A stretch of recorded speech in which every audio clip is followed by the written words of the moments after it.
Well, you turn to Madison Bumgarner to be the stopper and restore order. The Giants ace will try to make his mark on the mound and at the plate in the final game of the Bay Bridge series. Giants A's next.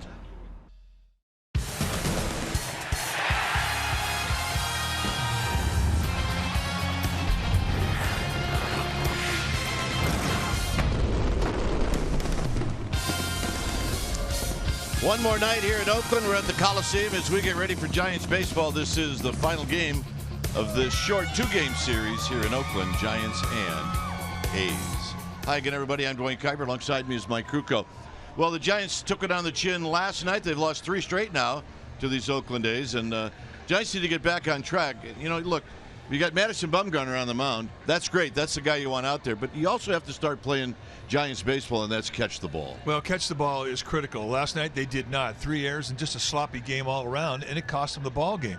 So you give the ball to Madison Bumgarner, who they have not been able to score many runs for. The last couple starts, he's been out there dealing, but he's had 2 losses just because they cannot support him offensively. So tonight, he has to do a couple things. He's got to go deep into the game because they need innings out of him. And number 2, he's got to go deep in the batter's box. That's the plan. Deep, deep, twice. Hey, he's a big guy. He can handle that, and he'll like it too. All right, should be a good one here in Oakland. When we come back, we will have the lineups in the first pitch right after this.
On CSN Bay Area is brought to you by Jack in the Box. It's back.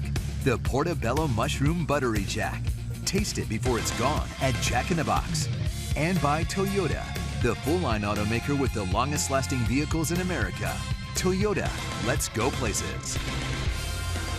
Well, back here in Oakland as we get ready to wrap up this short 2-game series. Our game time weather is presented by the Santa Cruz Beach Boardwalk. It's nice and warm, a great time to get to the beach. The admission-free boardwalk is now open every day. 75 degrees here at the yard. Light winds are very light, 52% humidity, and it is clear.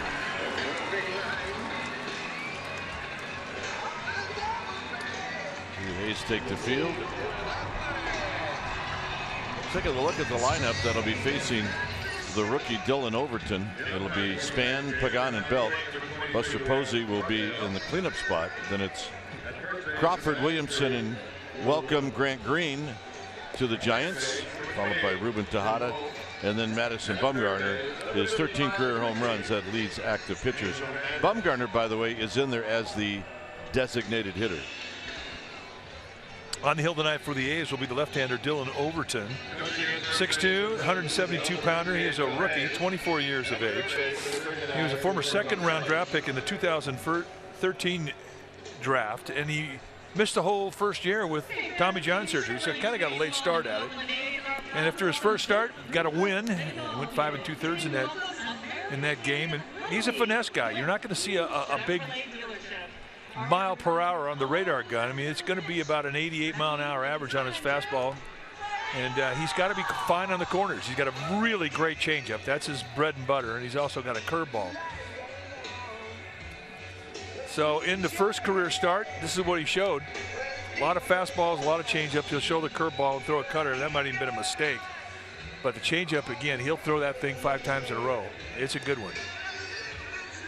Let's take a look at the A's defense playing behind Overton. Starting in the outfield from left to right, it'll be Crisp, Burns, and Smolinski. Simeon and Valencia on the left side, Lowry and Alonso on the right side. Josh Fegley, he'll be in the squad putting down the signs. So here's Denard Span to lead things off on a warm night here at the Coliseum in Oakland. Span, Pagan, and Belt. A lefty, a switch hitter, and a lefty. And the first pitch of the game is on its way, and it's a called strike. So we get started at 7:07, which is 2 minutes late. See the umpires, Lance Barksdale behind the dish. Then it's Little, Wolf, and Hernandez.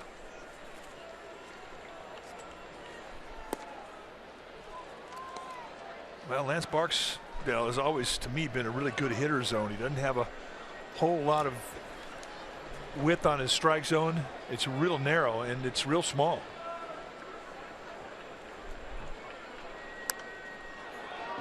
Pitch down and away, and Span fouls it out of play. It's 1-2 as Bumgarner getting ready to take the mound. Span went 0 for 4 with a strikeout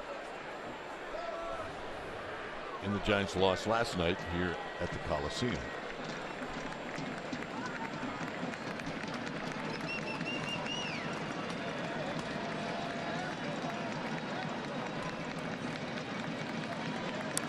Span right off the end of the bat stays alive. You know, one thing too, I mean, it is a small strike zone tonight and it can be a bit inconsistent. I don't think it's going to be an issue with either Overton or Bumgarner. Both guys are strike throwers and they have excellent command of all their pitches.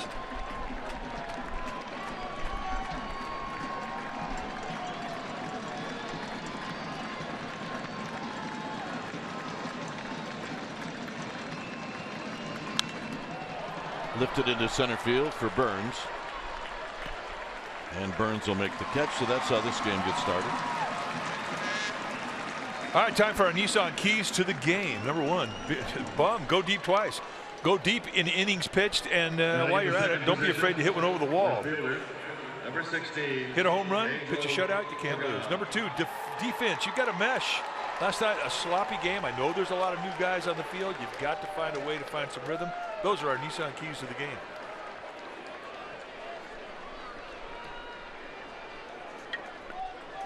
So Pagan stands in.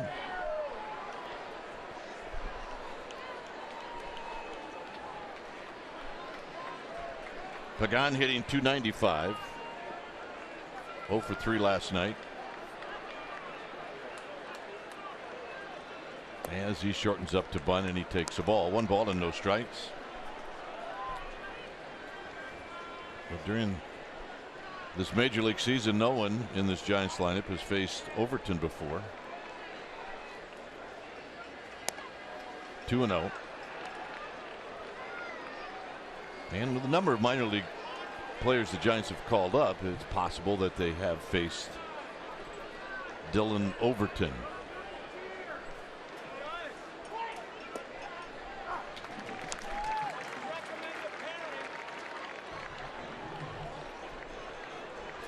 So Pagan looked like he was taking all the way, takes a strike.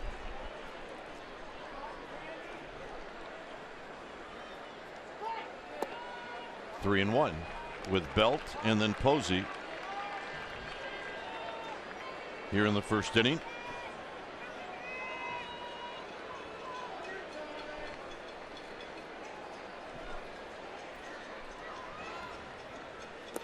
And the walk. So Overton trying to be a little bit too fine to Pagan. Grant Green is here and he's in the lineup.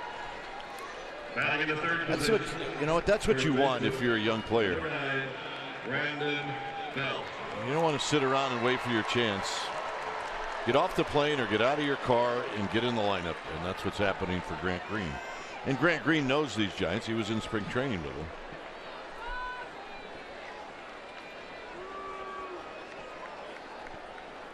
Pagan has 7 steals. He's 7 out of 8.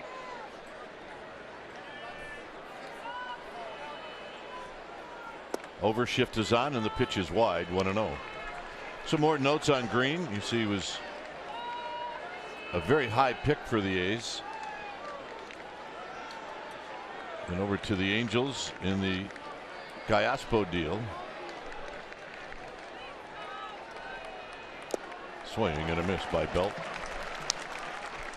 And you're right about getting called up. I mean, there's a lot of anxiety calling up. I mean, you're excited, you're happy, you're a little scared, I guess, because you want to go out and produce.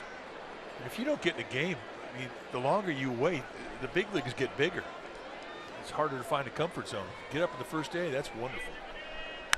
Bell hits a high drive into right center field. Burns is on the move. Burns is in front of the wall and he makes the catch. And hustling back is Pagan. Well, Belt hit it at the right time of the night. Early. Now, if you want to get it out. I think he got every bit of it. He just hit it too high. I mean, that felt good. The sound was loud. But too much height. Too much ballpark. And that heads out to 390. So here's Buster Posey hitting 287.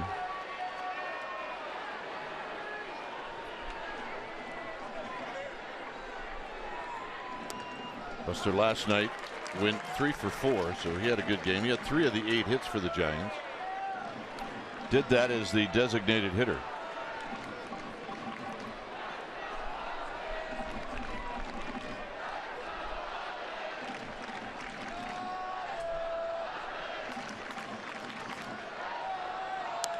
Out of play. You know, if you're wondering about the designated hitter rule, you have to declare before the game that you're going to use the designated hitter. And if you do not prior to the game, then it precludes the use of the designated hitter. It no longer exists. In other words, you couldn't have a guy pinch hit from Madison Bumgarner and stay in the game as a DH.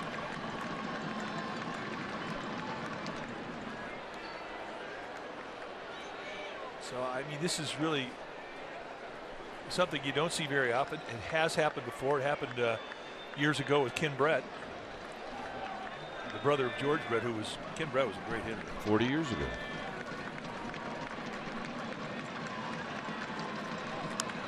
Posey pops it up. Burns, and that'll end the inning. Giants strand 1. Bumgarner coming out.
And the lineup that'll be facing Madison Bumgarner looks like this. It'll be Chris, Semien, and then Lowry. Danny Valencia has got terrific numbers against lefties. He's only faced Bumgarner one time in his career. He's 1 for 1. Butler, Smolinski, and Fegley. Alonso will hit 8th and Burns 9th. On the hill tonight for the Giants will be Madison Bumgarner, 6'5", 250 pounds, 27-year-old. And for Bumgarner, he is taking his 17th start of the year, 8-4 with a 1.99 ERA. That's second place in the league in ERA, trailing only Clayton Kershaw. For Bumgarner, when he's coming at you, he's going to give a low 3/4 release, big upper body turn, and very deceptive delivery with a natural cut on the fastball in the low 90s. He's also got a slider, a curveball, and a changeup. Lifetime against the A's 2-2 with a 5.06 ERA. He's never pitched well here in Oakland Coliseum. He's 1-2 lifetime with an ERA of 6.41. It gives you an idea of the troubles he's had here. But Giants hoping he finds a comfort zone tonight. And what do you say we take a look at the Giants defensively? Starting in their outfield from left to right, it'll be Pagan, Span, and Williamson. Williamson with the best arm. Crawford, Tejada on the left side. Newcomer Grant Green joining Brandon Belt on the right side. Buster Posey, he'll be in the squad, putting down the signs. So Coco Crisp will stand in. Crisp hitting at 245. And he takes a pitch wide, 1 ball and no strike. Tight zone. The first pitch, he's ticked off. Well, you're going to see that. I mean, one thing Bumgarner tries to do is establish that outside corner to righties early, and he wants to stretch it out and go as wide as he can. You just don't get much with Lance Barksdale in his strike zone. A lot of play off the bat at Coco Crisp. You know, it is entertaining because all pitchers try to work an umpire. They try to let them know if they're happy. They talk to them between innings. They let them know if they're not happy. It's an ongoing wordless dialogue.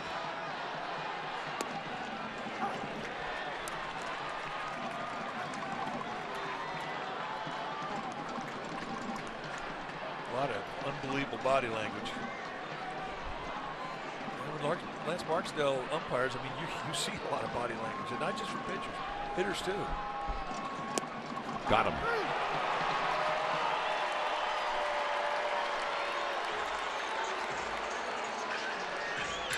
So Bumgarner strikes out the first hitter that he faces, and here's Marcus Semien. Number 10, Marcus Semien. Right back outside corner. And Coco Crisp left up there looking like a statue.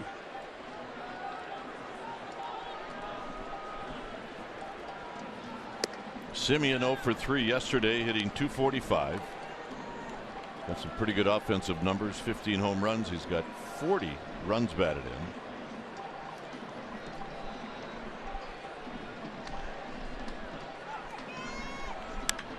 Drives this one into left center field, hit well. Span's going to look up, and it's gone. And it's 1-0.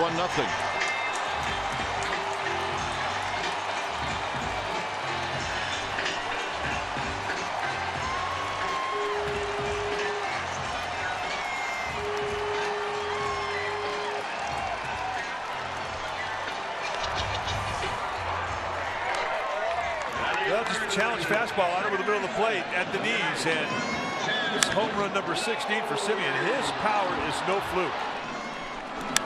And once he hit that ball, everybody here knew it was out of here. It's just a matter of how much. So here's Lowry. Lowry hits one foul down the right field line and out of play. For Bumgarner, that's the 11th home run that he's allowed this year.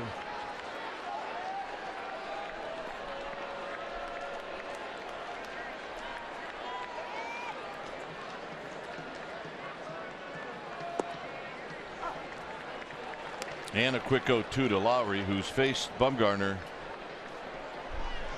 15 times in his career. Lowry's 4 for 15.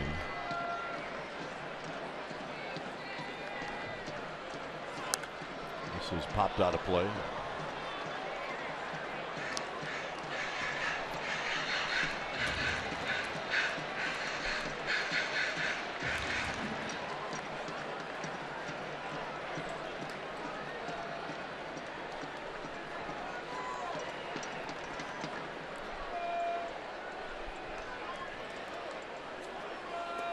Down low. Little back foot slider. He throws a slider and at times it runs flat, looks more like a cutter than a slider. It's kind of got a mind of its own. One good thing about it, from the catcher's perspective, if the movement changes, the location doesn't. If you put your glove up there, he's going to be close to it.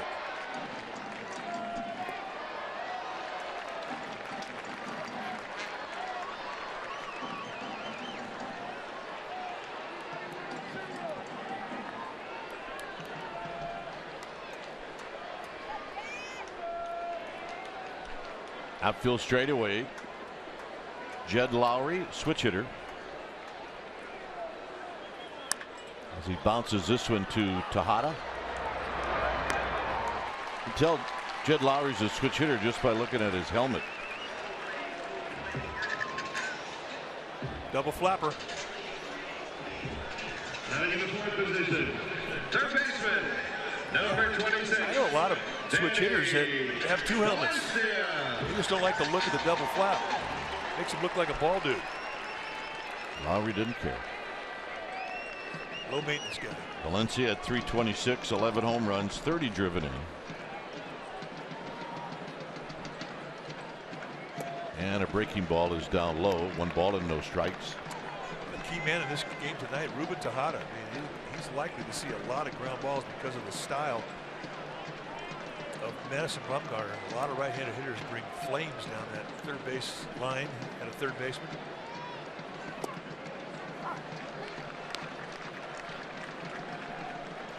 Hey, you know, going in, you're going to get some work, and if you're an infielder and you got good hands like Tejada, you welcome all that stuff.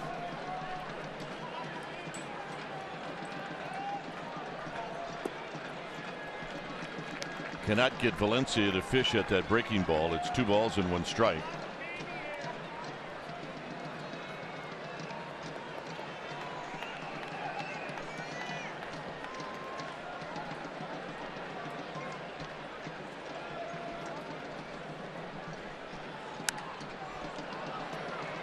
Posey, belt, a long run, and they're going to come up short.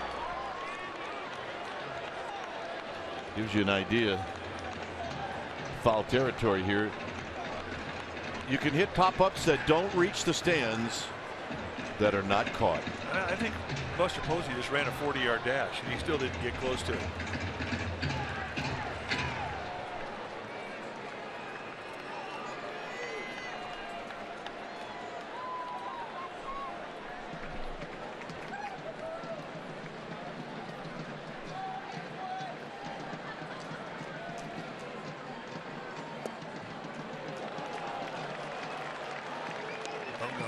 Upset. Thought he had strike 3. Just hit him in the outside corner. Look at. You have to ask if you're Posey, is that outside or is that low? It could have been both.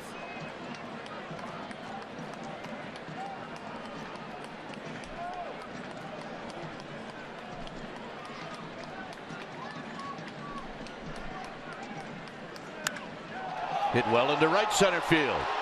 Span's not going to get there, and this ball is off the bottom of the wall, and that'll be a double for Valencia.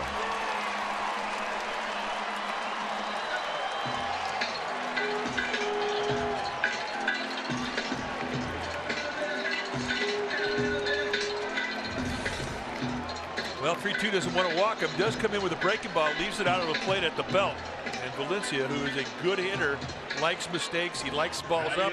He likes them out over the plate. And you really have to be happy that this one stays in the yard. So an opposite field, 1 hop to the wall. And with 2 outs, the A's have a runner in scoring position. That may have hit the bottom of the wall. So here's Butler.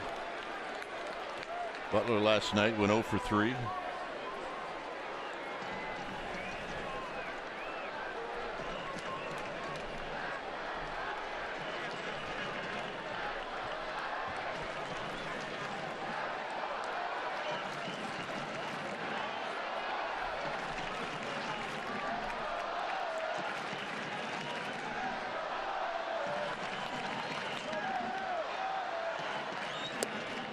strike, and it's 0-1.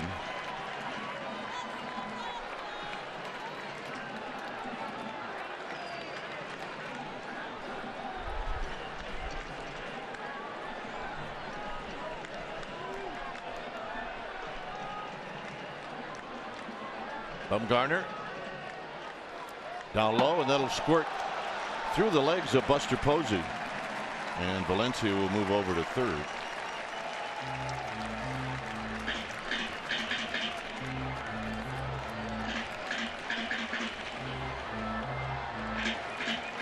Take a look at it. This ball hit the ground before it got to Posey. I couldn't tell if it's short hop.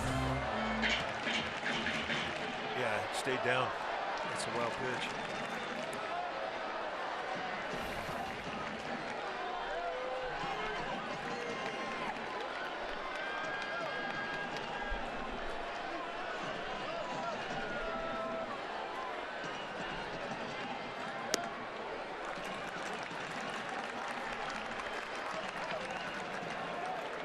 Pitches here in the first for Madison Bumgarner. We always talk about his inning of vulnerability, and it is the first inning until he locks into a rhythm.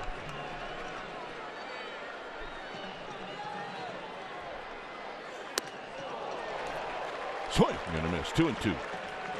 Slapping himself on the helmet, mad at himself for going out of the strike zone.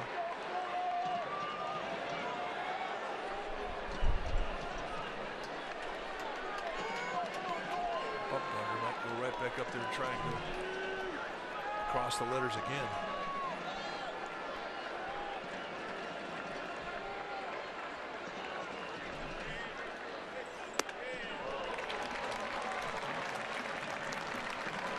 A little too high. Smolensky's on deck. Smolensky, a right-handed hitter.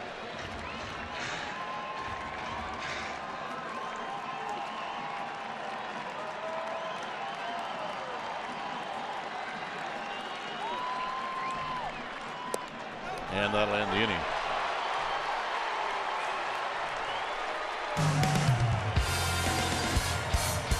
One nothing A's.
To you by AAA. Get a free Giants all-season blanket. Restrictions apply. Go to AAA.com/Giants or to a AAA branch for details. Simeon's home run, 1-0, and here's Crawford. Crawford, Mac Williamson, and Grant Green. And a call strike.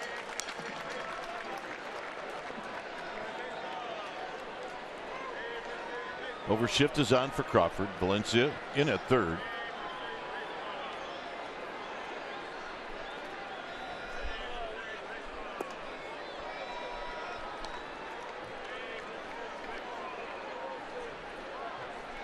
I don't know if Crawford's doing that to tick off Valencia or not.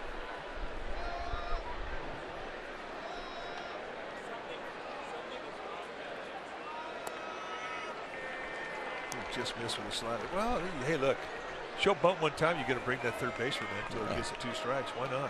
Crawford 1 for 3 with an RBI last night. His RBI put him at number 50 on the season.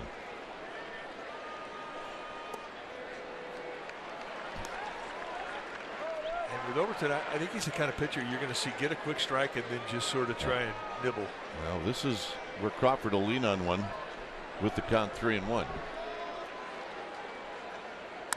He does on the ground, foul.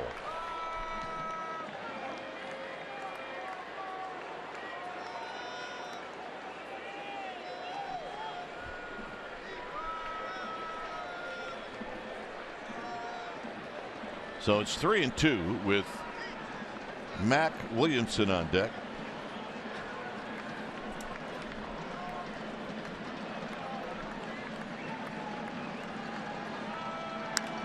Crawford lifts it to left. It's in the park. Is crisp. We'll put it away. Let's check in with Amy G. All right, gentlemen. So was intentionally foregoing the DH a difficult decision for Bruce Bochy? Absolutely not. He told us before the game it was an easy decision to make. He asked Bumgarner if he wanted to hit, and Bum at first thought he was joking, and when he realized he was serious, he said, I'd love to. Boch went on to say he's earned this. Just look at his numbers, all that he's done. He's a threat at the plate. He is a good hitter, and it made sense for him to swing the bat tonight. Green? Yep. We were in there. We witnessed the whole conversation. Here's Mac Williamson. And he takes a strike. Well, and I was surprised. It really was. Just because, there's 4 regulars that are players that are on the bench. You like to get those guys at bats, whatever. But Bochy's looking for somebody who can make a difference in this game with power. And I think down there at the bottom of the lineup, you never know. I mean, Bumgarner could run into one. Bochy's got 4 players on the bench right now. 3 of them are left-handed. I think that had everything to do with his decision against Overton. Good changeup right there. And Overton's got the kind of changeup that he will throw 9 times in a row. He was 8-4 with a 3.01 ERA in Nashville. That was his minor league totals. Williamson to right, and coming in and making the catch is Smolinski. All right, time now for our cold hard facts, brought to you by Clean, Crisp, Coors Light. Pitcher hitting instead of designated hitter in the starting lineup since the DH began in 1973. Fergie Jenkins, Ken Holtzman, Kim Brett did it twice, Andy Sonnenstein, and then now tonight Madison Bumgarner. So it's only been done 6 times by 5 different guys. So I think it's pretty cool that he can put his name on a pretty elite list.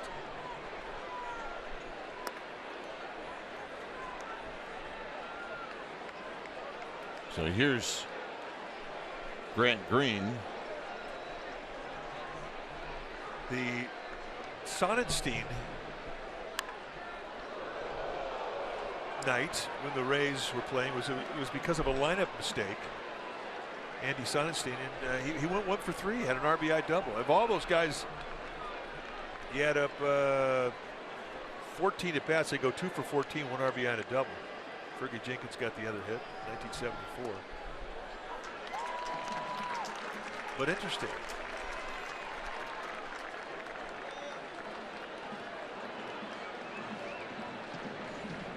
None of them have ever hit a home run. And Grant Green gets the first hit for the Giants, and the first hit in his major league career in a Giants uniform. Well, he was hitting it well. I mean, Sacramento, he's hit 294. And that is a 0 lower body swing. I mean, he just kind of does that with a little lean and a good pair of hands. Guys getting hits like that, he's hot. But Overton, he does his job to take the sting out of the at-bat. Here's Tejada. Tejada drives it into left field. Is this going to hang up for Butler? It will. And instead of Butler, it's Crisp who makes the catch, and that'll end the inning. No runs, a hit, one left after an inning and a half. It's 1-0 A's.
Giants defense last night. He said, we've got to clean it up. You deal with streaks where you have trouble scoring runs, but the one thing we have to do is we have to consistently catch the ball. Hey, it's the formula, and the formula didn't work last night. Here's Smolinski.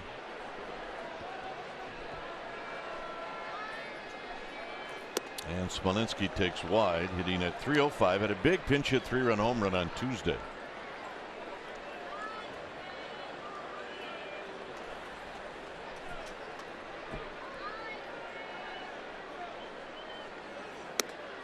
Two balls, no strikes. 1 for 2 lifetime against Madison Bumgarner.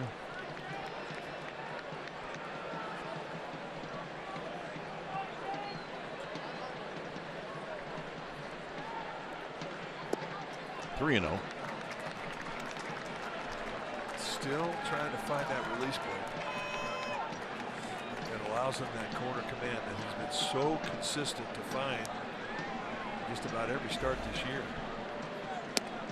Bumgarner's first start of the year against Milwaukee Brewers in Milwaukee, he really struggled. He didn't have a good feel of the ball. And he got a little bit better. By about the 4th start into the year, it all clicked.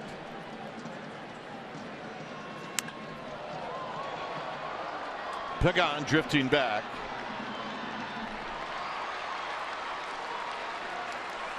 Well, check out this summer's family special events. Awesome giveaways. They're all connected with our annual programs. Hello Kitty, Lego, and Peanuts events. And, of course, the long-standing fan favorite, Pixar Day, sponsored by Monterey Bay Aquarium. sfgiants.com/special events. That's where you go for more information. So here's Fegley. Fegley did not play last night.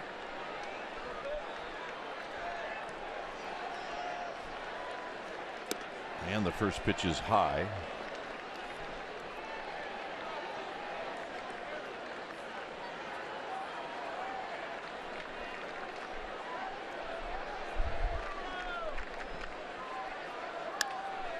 On the ground to Grant Green. Green charges and throws. 2 outs. So 2 plays by Green. 1 at the plate. He gets a base hit. Now he gets his first ground ball. He's got to feel like, oh, he's an all-star. There you go. Batting in the 8th position, first baseman. You know, it is one amazing thing. You get traded to a team, you put the uniform on for the first time, and you stand in front of the mirror before you're ready to go out. You're looking at it. It's a great feeling. Here's Alonso. Alonso takes wide, 1 ball and no strikes. And what guys will do, I mean, wherever their career takes them, when they're finished, however many teams they're on, they'll have those jerseys hanging in their house. Down the right field line, foul.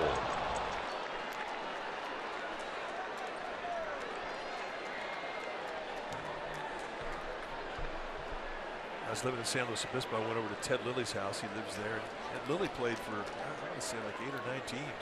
A lot of teams. You went into his basement, and there were all his uniforms that he had hanging up there, and that was pretty cool.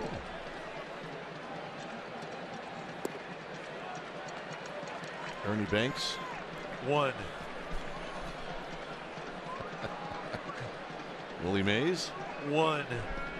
2. Well, New York. Well, 3 really. New York Giants, San Francisco Giants, New York Mets. Tejada.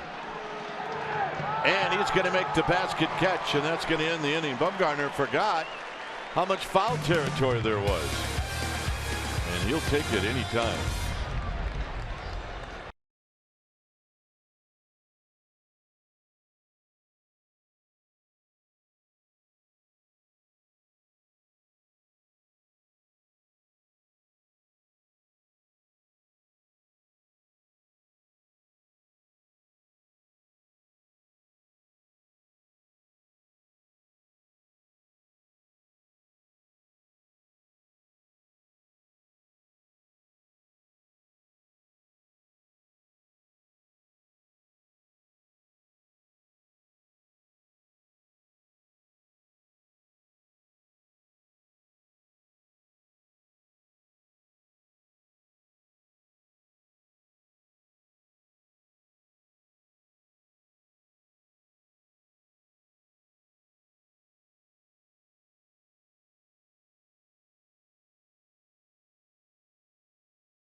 By T-Mobile, Madison Bumgarner's got 2 home runs this season. This one against Clayton Kershaw on April 9th. And then on June 2nd in Atlanta off of Aaron Blair. It was a 0-0 game until Bumgarner did that. Woke the Giants up. And they end up splitting that series. So here he is facing Dylan Overton. And he is hitting as the designated hitter. Unless, Mike, they didn't declare any hitting as a pitcher. He's hitting as a pitcher.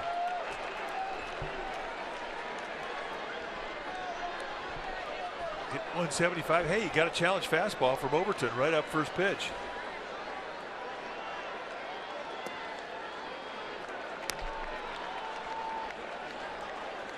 Well, up and in. That's the zone. I mean, it's not a big hot zone, but that's the far zone. He will hit it far. A little flinch by Lance Barksdale. It's 2 balls and 1 strike. Overton will start off just about everybody with a fastball, and then that's about the last one you see.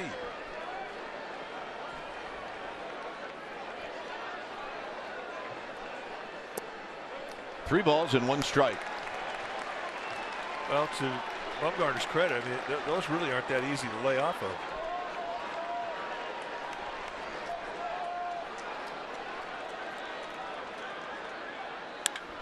Drives one into right center field, and this is going to be dropped by Burns. Bumgarner is going to go for 2, and he's going to make it.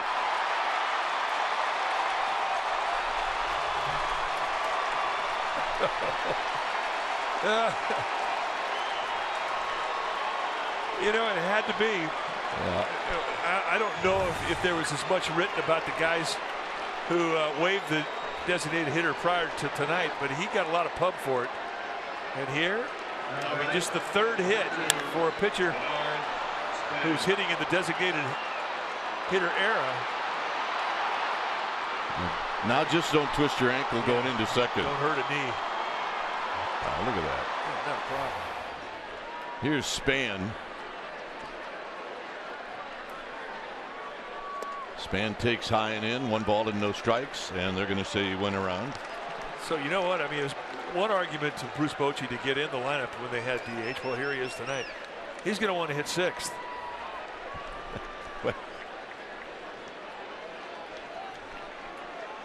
Oh my goodness.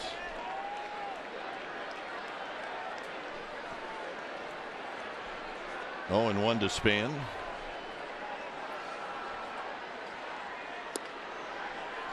.103 miles per hour off the bat.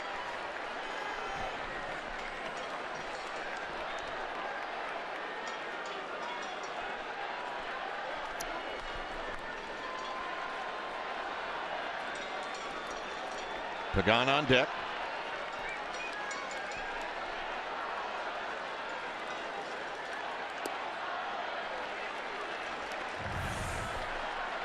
Now Billy Burns, I mean, I can imagine that he thought he should have had that one. You get that much glove on it. On the bench. Happy. 4 guys didn't clap. That was a golf clap from those 4 guys.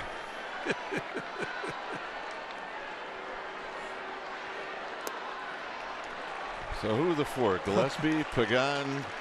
No, it was Parker. Parker, Blanco, Gillespie, Brown, and Pena. Yeah, none of them clapped. Oh. Those are the extra guys that didn't get to be the DH tonight. And we are just kidding. Kind of.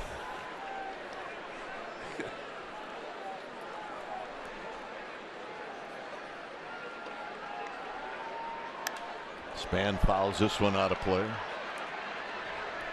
The A's do not have great arms in their outfield. Coco Crisp and Billy Burns are below average arms, and Smolinski is average out in right field.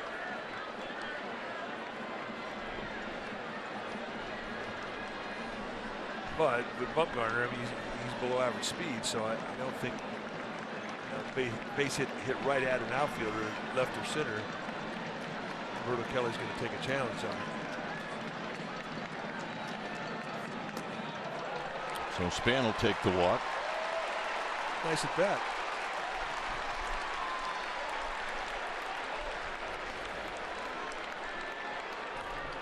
We pulled up Ken Brett. Ken Brett, as Mike mentioned, the last time pitcher was in the lineup in a game where you could use the DH. And in the lineup from the start of the game, Brett had a .262 lifetime batting average.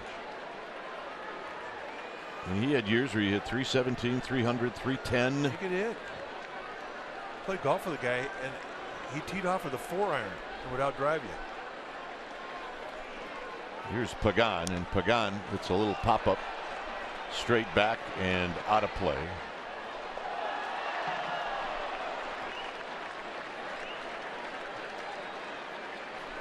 Now they're telling us, they look it up in the truck, that the games that he pitched in which he served as the designated hitter,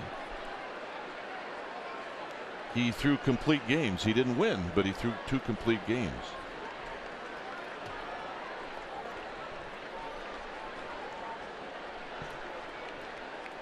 It's 0-1 to Pagan. Pagan, a little pop-up down the left field line. Bumgarner's going to have to move a little bit, and he dropped it. And everybody's going to be safe. That's a tough spot for Bumgarner. And now the bases are loaded. That's got to be a base hit. Absolutely. So Crisp, who could cover a lot of ground, I mean, just could not get his glove down low enough. Yeah, bases loaded, nobody out. I mean, he thought he had it. He did. So here's Belt.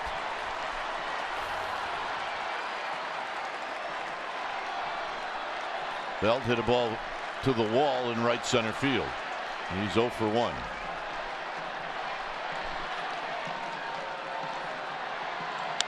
He drives one to center field. Burns on the move.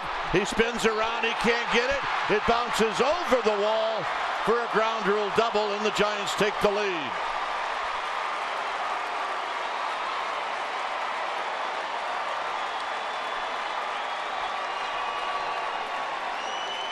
You cannot tell me that leadoff double from Bumgarner did not energize that dugout.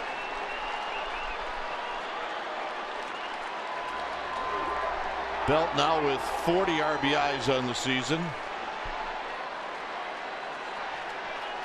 And Buster Posey's going to hit. First pitch fastball. We've seen Overton challenge a lot with that fastball in the first pitch. And Brandon Belt waiting right in the bushes. He squared him up twice. He just missed a home run at his first at bat. And here, not even the good range of Billy Burns in center field could catch up with that one. So here's Posey.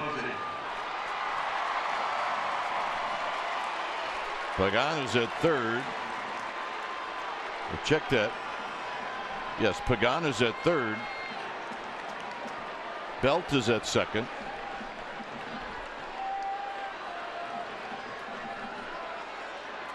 And the pitch is low and in. 1 ball and no strikes.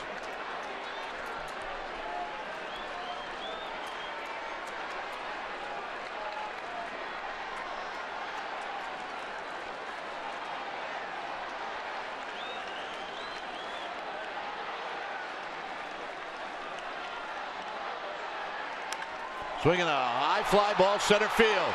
Burns back at the wall. Out of here.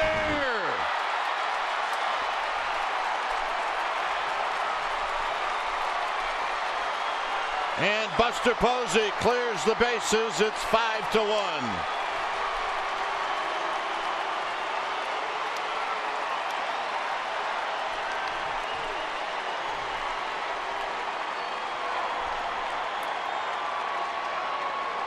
Home run number 9.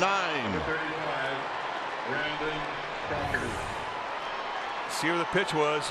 Middle in, above the belt. Stays inside. It takes on the deep part of center and just backspins it out of here. That was a big one. So here's Crawford. Crawford drives one to right. Smolinski back. It is out of here.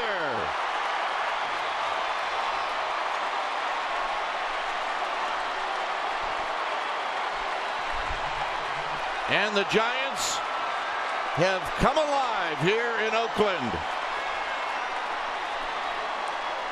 And there's still nobody out. And now the A's bullpen starts to get loose. Challenge fastball. And not a whole lot of location behind it. And for Brandon Crawford, home run number 7, RBI number 51. And that didn't take a lot of time to get out of here. And Mac Williamson is going to give it a shot. Why not? Oh. Absolutely.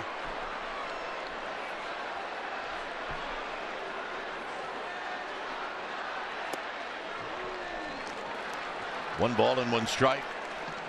See balls hit all over the ballpark, you start thinking, hey, I could do that too. Yeah.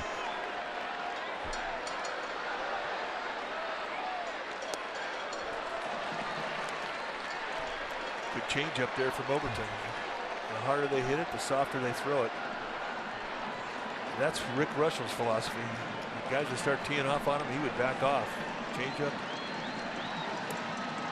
BP fastballs, off speed stuff. It's a hunter's mentality. When line drives start going off, you can just see every hitter in that dugout is looking for a bat. Williamson fouls this one down the right field line and out of play.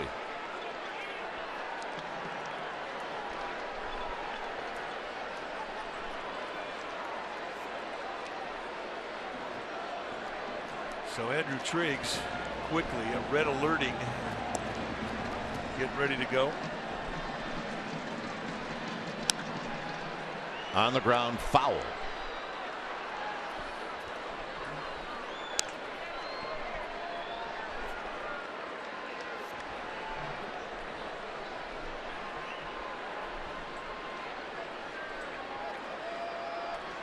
Chris trying to get the umpire's attention as he flags down an errant toss by Triggs in the bullpen. It's 2-2 to Mac Williamson.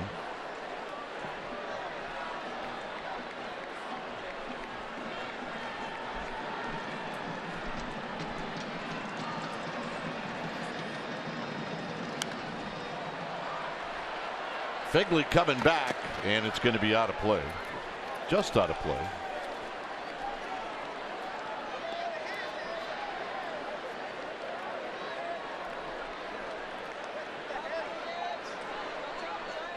Williamson in his first at bat hit a line drive that was caught in right field by Smolinski.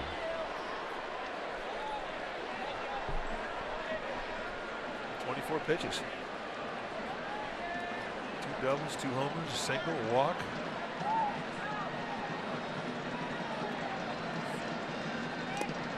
And Williamson out swinging for out number 1.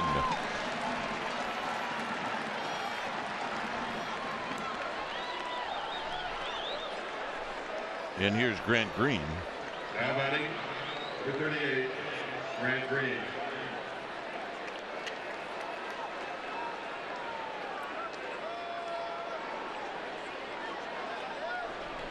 Green had a base hit in the second as he hit a soft line drive up the middle. And that was the first hit in the game for the Giants.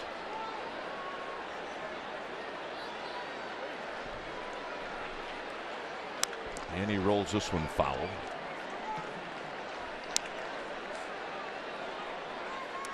The way this ballpark plays compared to AT&T is very different. More carry, especially between the gaps, especially in right field.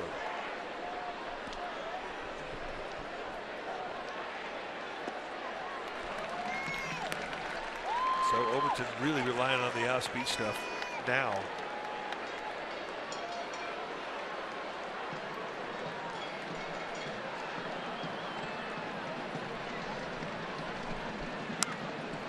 Hit out to left for Coco Crisp. And Tejada's going to hit.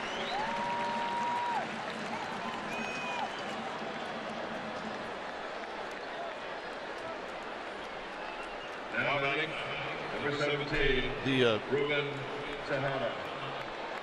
note about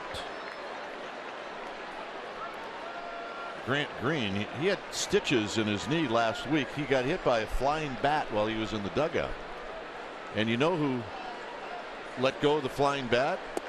Who? Ramiro Pena. I'm a little suspicious. Play the same position, or infielders in the minor leagues. Hey, all-star, anything goes in the minor leagues. Tejada hit a fly ball to left. He's 0 for 1. He just pulled off that changeup badly. Still looking for his first hit in the Giants uniform.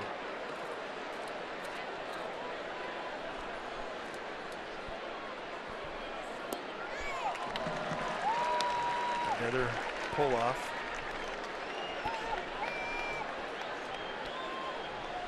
I would expect to see more soft stuff middle of the way. Make adjustments here. Cannot go up there looking to pull a guy who's throwing easy.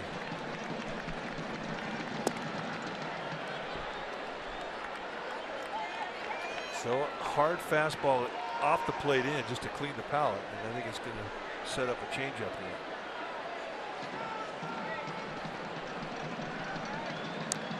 And Tejada just got a piece, so he's going to stay alive.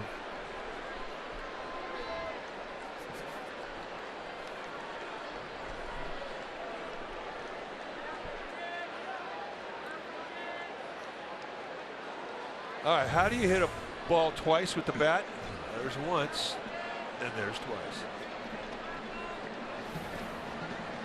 Hunter Pence can hit it 3 times. We saw it and get a hit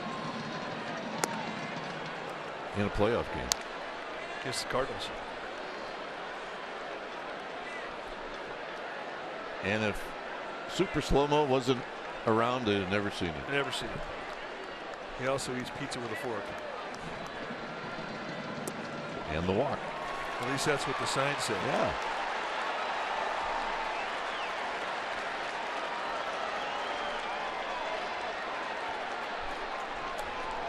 So guess who's going to hit? Well, the guy that started it all off. The guy that provided a bolt of lightning going through the Giants dugout really jerked things up. Anytime you hit twice in an inning as a pitcher, you're happy.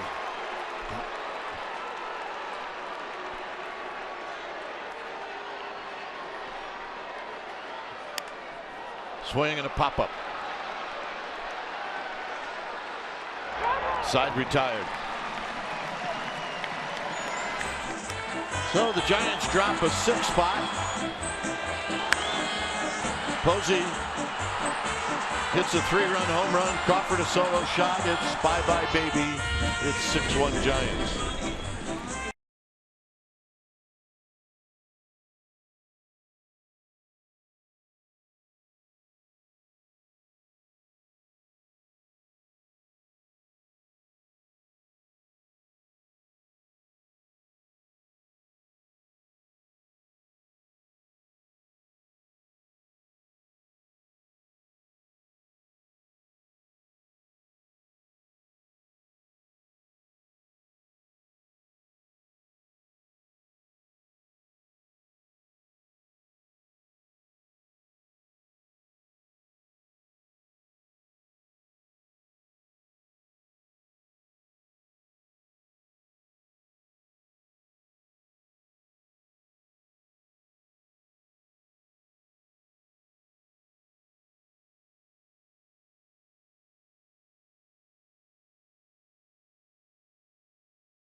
CSN Bay Area is brought to you by Lenardi's Markets, where you'll find the finest meats, freshest produce, and delectable deli for your 4th of July barbecue. Lenardi's, quite simply the best. 6-1 Giants. Is Billy Burns will stand in, and he'll take a pitch down low. Burns at 237 with 12 runs batted in.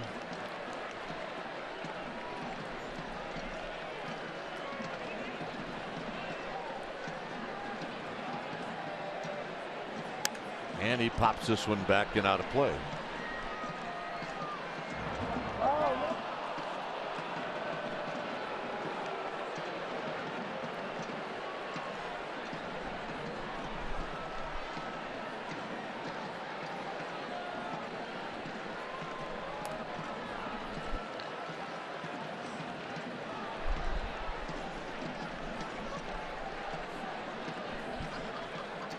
The 1-1 pitch to Burns.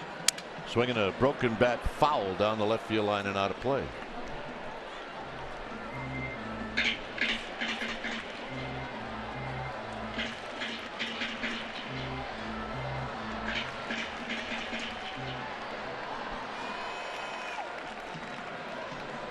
Hey, Eck. That's your old teammate. I knew that guy when he was 17. Hasn't changed a bit. No, he still looks like he's still needs a haircut. Play. Burns fouls it back. What a joy it was playing with that guy. entertaining, just really fun to play behind and really fun to be around on the field and off the field. And where's Eck from? Right down the road in Fremont, and I'm sure he's got relatives still all around the Fremont area, as that's inside for a ball.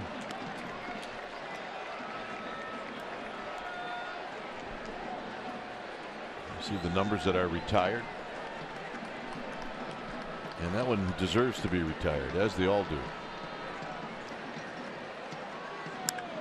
Hit in the air to left field for Pagan.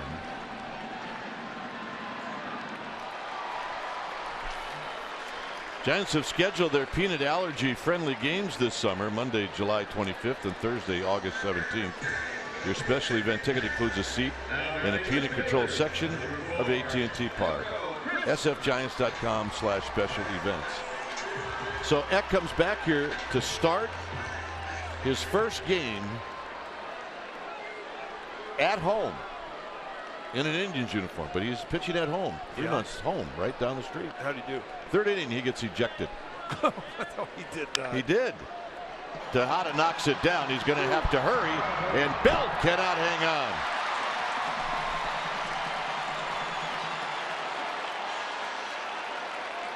So we talk about the flames that you're going to get if you're playing third base behind Madison Bumgarner. And this had some heat on it. A two-hopper that comes up on Tejada does a nice job. And I think he hurried it when he didn't really have to. It's going to be an error on Tejada because of the throw. I think he had a little more time than he felt he had. I think that's a transition, you know, you have to learn coming from the shortstop position, which is what he's most comfortable at. Going to third base, you have more time. Here's Simeon, who homered off of Bumgarner in the first. And he takes a strike.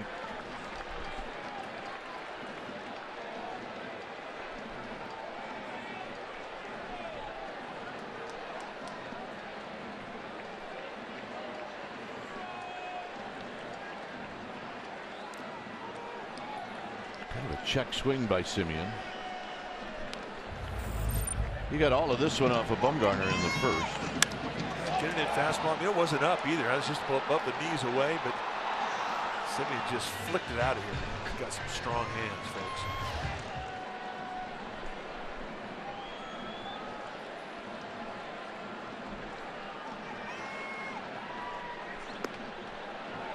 Did he go? Got him. Third strikeout. Right above the hands. Oh, yeah, he went. Contact, that's in the second deck. Here's Lowry, who bounced out to third.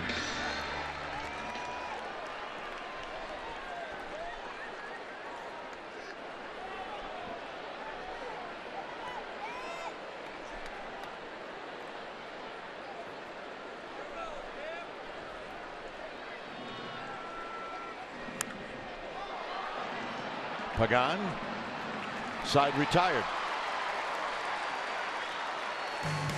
A's strand one, fourth inning coming up. Span's going to lead things on.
Visit hefins.com.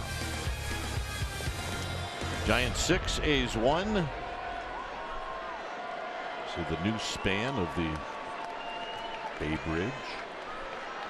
Here's Span. Span lines us in the left center field. Burns again on the move. He's not going to get it. This thing backspins up against the wall, and Span's got a leadoff double.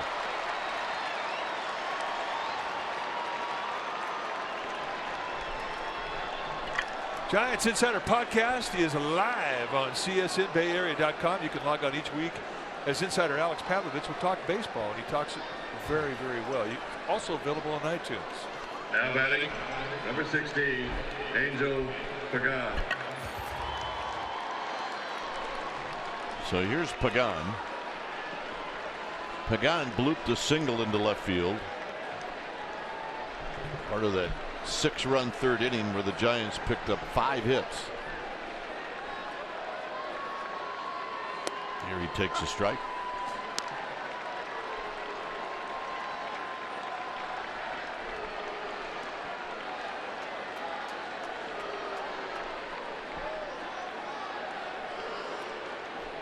Simeon holding Span tight at second. In tight.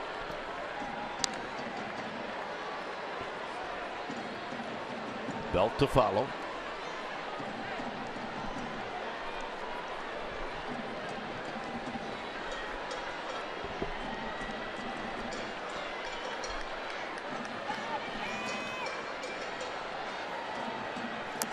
And Pagan tried to pull that pitch and he rolls it foul.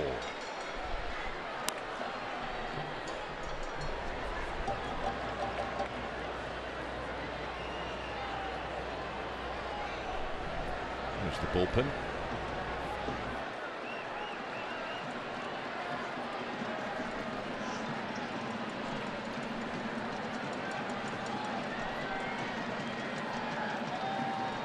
Pagan, bullet down the left field line. That's a fair ball. Span's going to score. Pagan's got a double, and it's 7-1.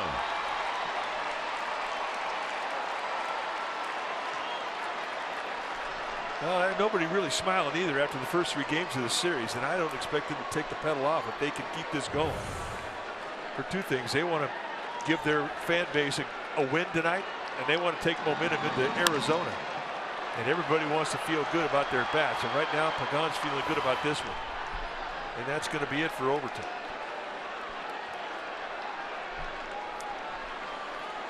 When it's time for a change, think Speedy Oil Change and Auto Service, your oil change tune-up and repair experts.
CSN Bay Area is brought to you by Cresco. Need a tool? We got that. Need instruction? We got that too. It's a 7-1 lead for the Giants, and Andrew Triggs is the new pitcher. Triggs just called up today from Nashville. This is his 6th stint at the big league level. Earlier he was up. He had a start. 21 innings, 27 hits, 19 strikeouts. He's got a crossfire, and he's kind of a high sidearm delivery.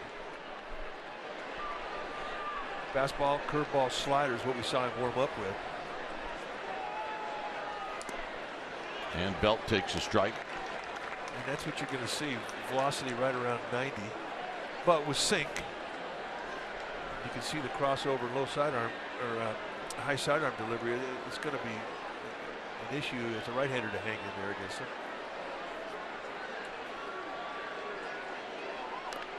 Belt out in front, and he rolls this one off his foot. 2 doubles to open up the 4th. Take a look at the swing on the slow curveball. Where it, right on the top of the foot.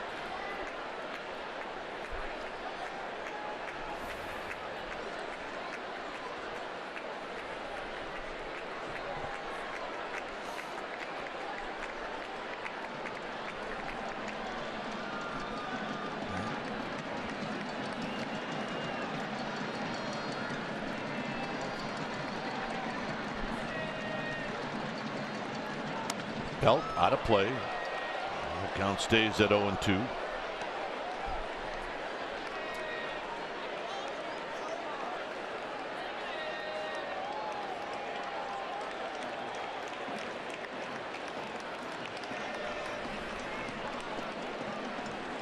Giants with 7 runs on 8 hits. The A's with a run on 2 hits.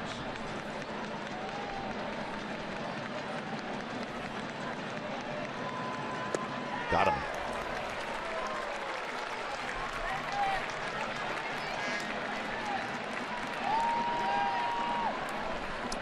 These are Spanish broadcasters. Erwin Higueras, Tito Fuentes. Both lots of fun to be around. Yeah, they are. Tito, he could light up a room better than a 500-watt light bulb. Erwin travels with the Giants on the road. He's also part of the Giants PR department. Translator.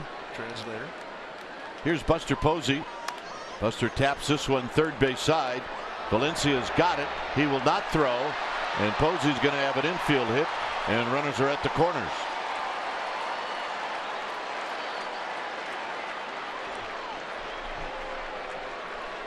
I think he'll take it. Oh, absolutely. Number 35, Brandon Crawford. Not going to give it back. No.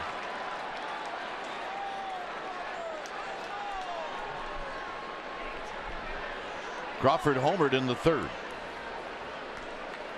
He's got a chance to pick up an RBI here with Pagan at 3rd.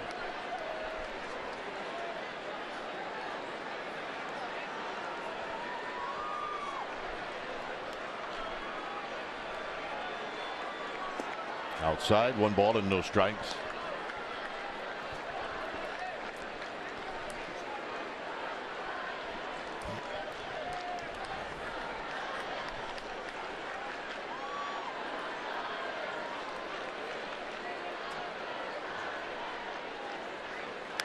Crawford swings and fouls it out of play.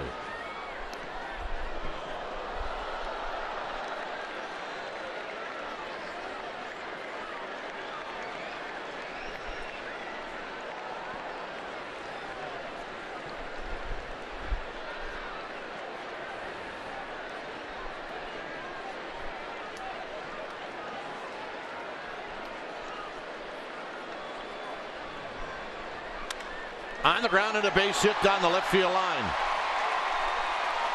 Coming in to score is Pagan.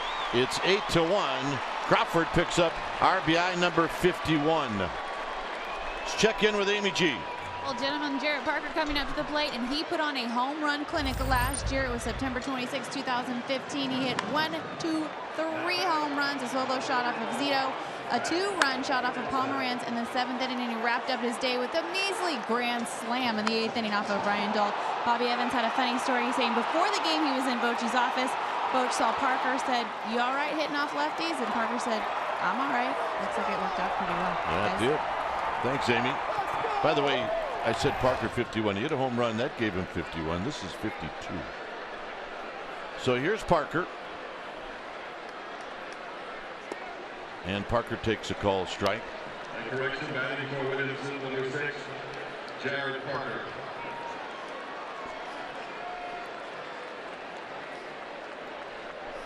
Parker hit a home run against the A's at AT&T Park on Tuesday night.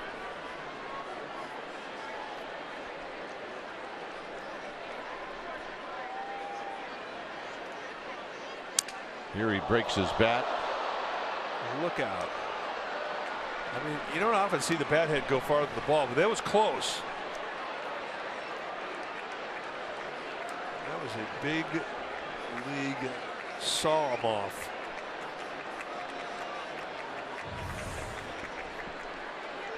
Here it is. Just run up the bat. Looked like a little slider.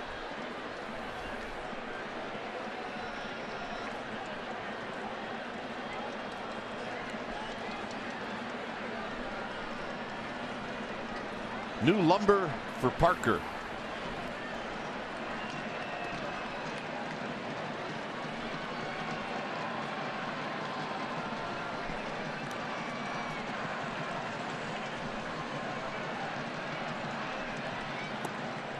Got him.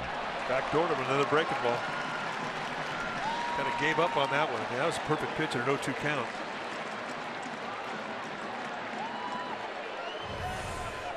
Set up on the inside corner and just kind of wraps around the outside corner, so it winds up being a pretty good mistake. Number 38, Grant Green.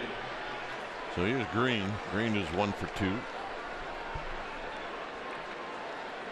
It's just taking a look, Mike, at where some of the teams that we're interested in are starting out their series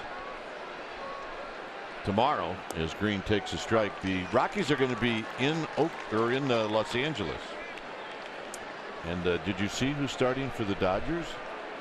I did not. Bud Norris. Bud Norris, they just acquired Bud Norris from Atlanta. Bud Norris starting for LA.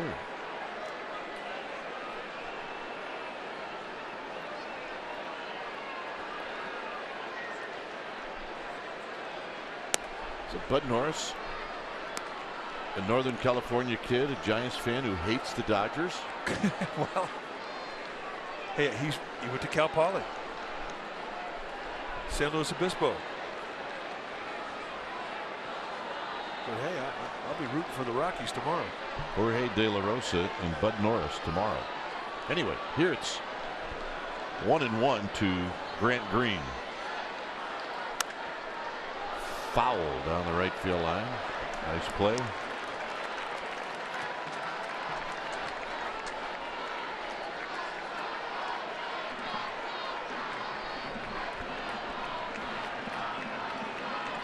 Reach down over that short sidewall.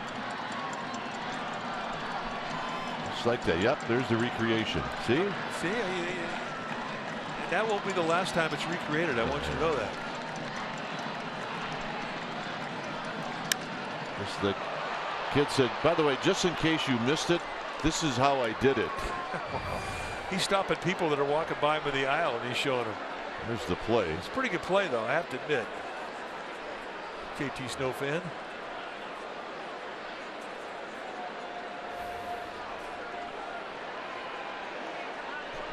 Brought my glove. I got a ball. All right, let's recreate it again.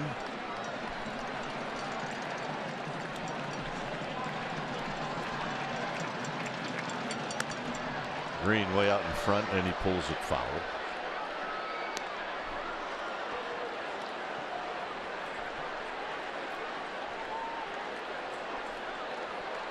Four hits in the inning. Gives the Giants 10 on the night.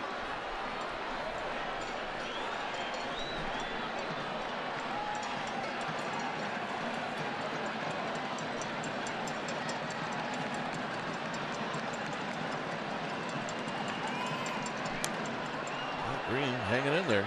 Well, he's not getting any mistakes over the middle. Triggs is painting the corners with everything he's throwing, so To Green's credit, he's fighting off some pretty good pitches.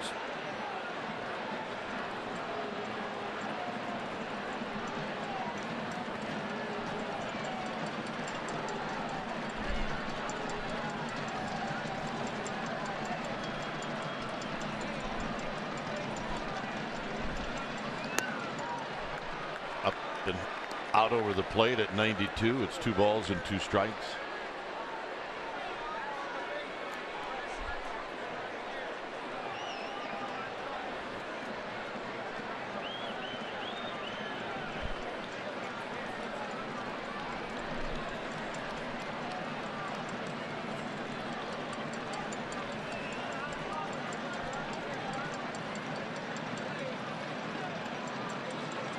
And way out in front, it was Green, and Trigg strikes out the side. Giants had 2 more. It's 8-1.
Is presented by authority of the San Francisco Giants and may not be reproduced or retransmitted in any form, and the accounts and descriptions of this game may not be disseminated without the express written consent of San Francisco Baseball Associates, LLC. Welcome back to Oakland. Giants on top of the A's 8-1. Time now for a McDonald's True Stories. On this date, 1978. That's when big Willie McCovey, stretch, hit his 500th career home run. He did it off of J.B. Easterly in Atlanta's Fulton County Stadium. That takes us back, and nobody but better in that uni than Stretch. And that's our McDonald's True Stories. He did look good in that uni. I think he designed it. So Valencia is going to lead things off. He doubled off of Bumgarner in the first. And he takes wide. Bumgarner with 47 pitches. Parker is now in right field.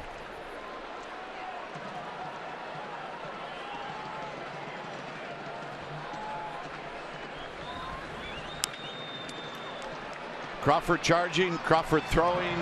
Valencia retired. See, that's the play right there I want to ask you about, because you have Tejada, Ruben Tejada, just playing his second game on the left side of the infield, and he's a former shortstop. I mean, is that the gray area that you're concerned about when you have 2 guys playing together for the first couple of games? Well, you don't really know how much range Tejada's got. But I think, Mike, on this play, Tejada's the one that realized that it was going to be probably an easier play for Crawford. So I don't think he made that big of an effort to try to cut it off. You know, like go over there and dive and just mess everything up.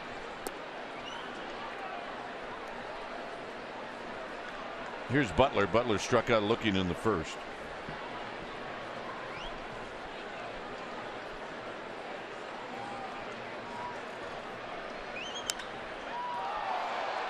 Deep to right. Parker back off the bottom of the wall.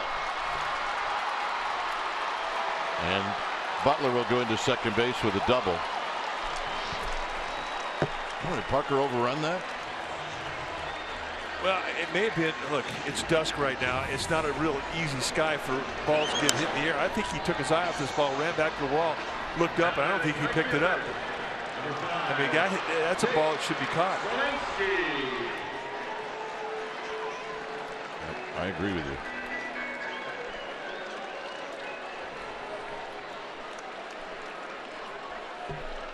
So here's Smolinski.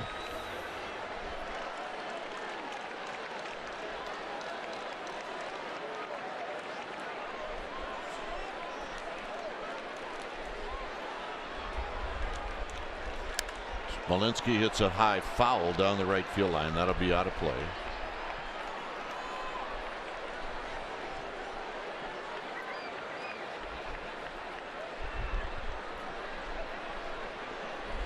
Bumgarner rubs up a new baseball. He rubs the ball up every time he gets a new one.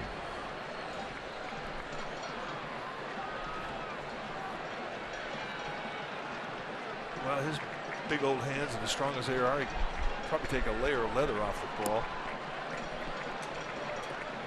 I mean, that's really not that far-fetched. I mean, there have been guys that actually put a wrinkle in the cover of a baseball. Their hands are so strong. And if Madison Bumgarner could do it, I wouldn't be surprised.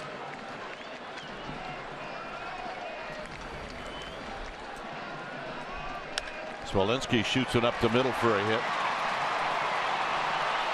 Butler's going to score. It's 8-2.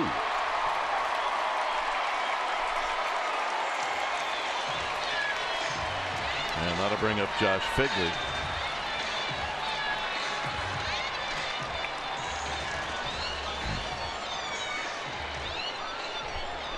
Now batting the catcher, number 19, Josh Begley.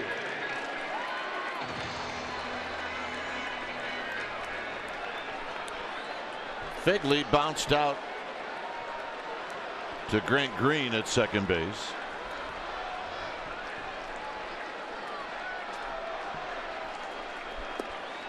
And Figley trying to knock one out of the park, falls behind, no balls and one strike. By the way, the Indians won their 13th straight game today. Wow.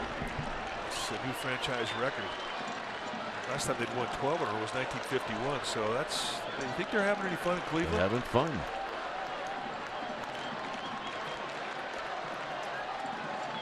Figley takes low. Lots of fun. And where do they stand? They came into the game 6 games up on Kansas City. Kansas City won, so that's where it stays.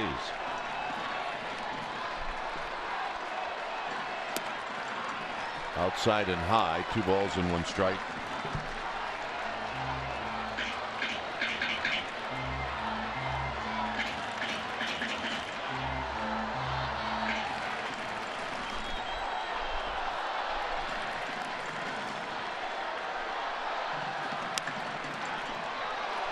Tejada to Green to Belt, and that's how you write it up. 8-2 Giants.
time for the NorCal Acura Grand Slam giveaway on CSN. Valerie Watson, you are that person tonight. If there's a Grand Slam, you will win an Acura MDX if a Giants player hits the Grand Slam this inning. So go to AcuraNorCalDealers.com for more information on how to enter. Really? That's true? Yeah. Here's Ruben Tejada. Tejada does not have a hit yet in a Giants uniform. He's 0 for 5.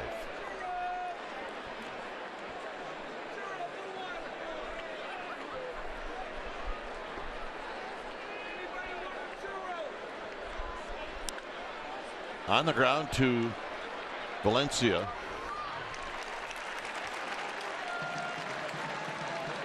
Here's Bumgarner. Madison Bumgarner in the third inning got things started for the Giants. Stepped up, leaned it off, hit a ball off the glove of Billy Burns, and it would be a double, and it started things off. And the Giants had put 6 on the board. He would also be the guy that made the third out. But it was one swing of the bat that energized his dugout. And to the Giants' credit, they capitalized on it.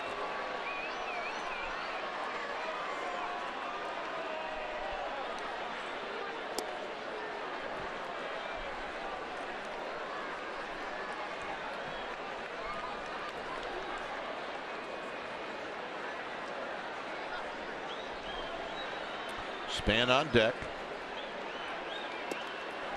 And tight, 2 balls and no strikes.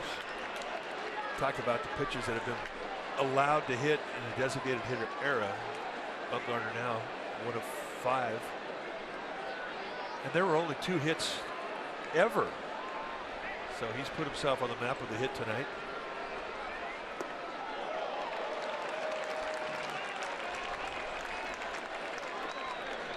Just asked Lance Barksdale if that pitch was a strike.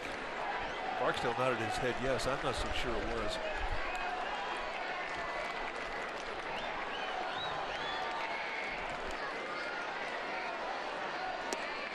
Bumgarner way out in front, 2-2.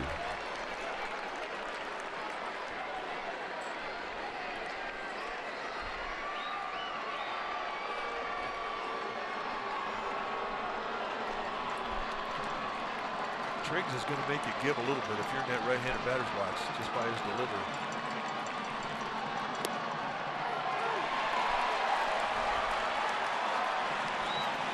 Yeah, he did not agree with that call. I don't blame him.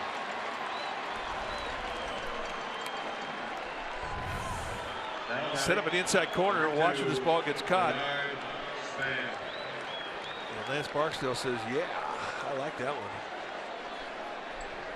So here's Span. Triggs now with 4 strikeouts. Well, he's nasty. It's nasty because he's unorthodox. You don't see guys throw that style very often. Span has scored twice in this game. When you have a crossover step as big as Triggs, and you commented on how short his stride is after he plants his stride step, and then his back foot follows through. He's very upright. But when you have that big of a crossover step, you're cutting power off. You're losing speed.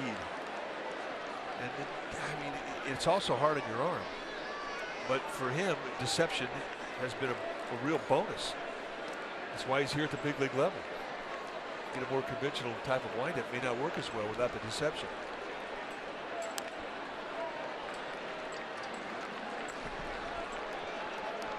Span rolls that one foul. It's 1 ball and 2 strikes.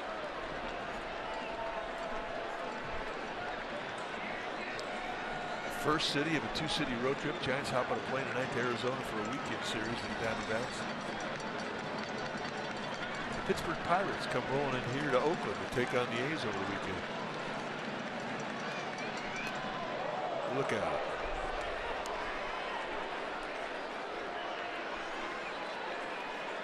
And everybody in baseball is pushing hard because you're on the last 10 days of the first half.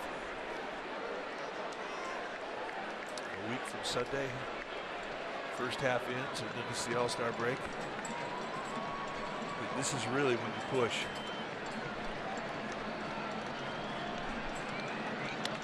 Span on the ground into right field, a base hit. So Span with a couple of hits.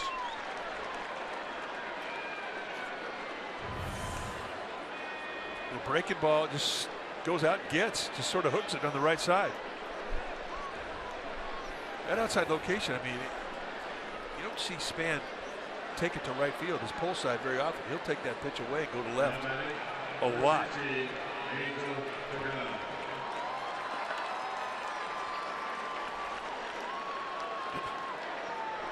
So here's Pagan. Pagan's been on base 3 times.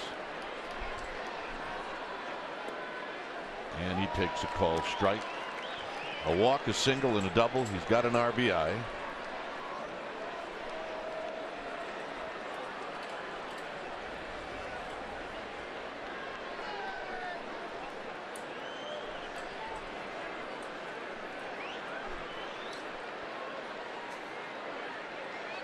Swinging a foul that may have gotten Fegley. It's 0-2.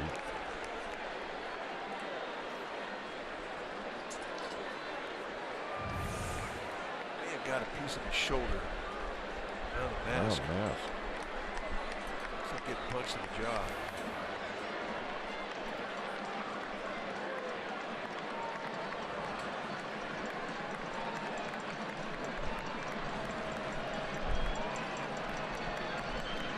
High to Pagan, 1-2.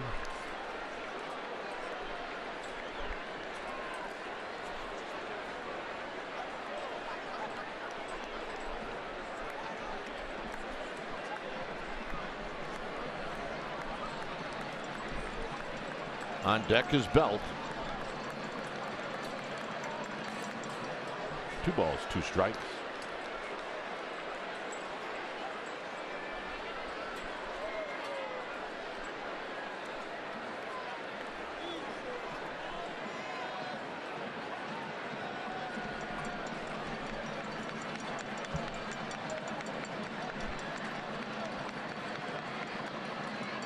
Swing and a soft line drive right at Lowry, and that's going to end the inning. No runs, a hit, 1 left.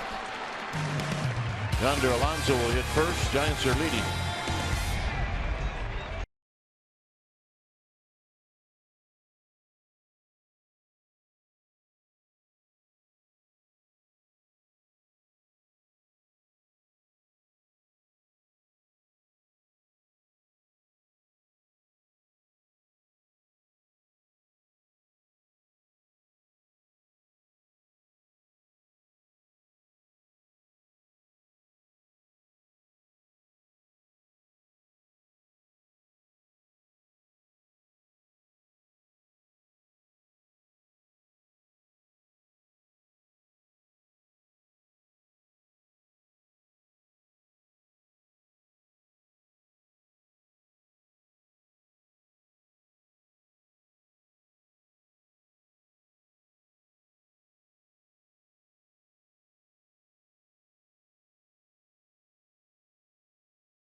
Golf Championship tees off this July at Cordoval. Tickets and more at 2016USWomen'sOpen.com.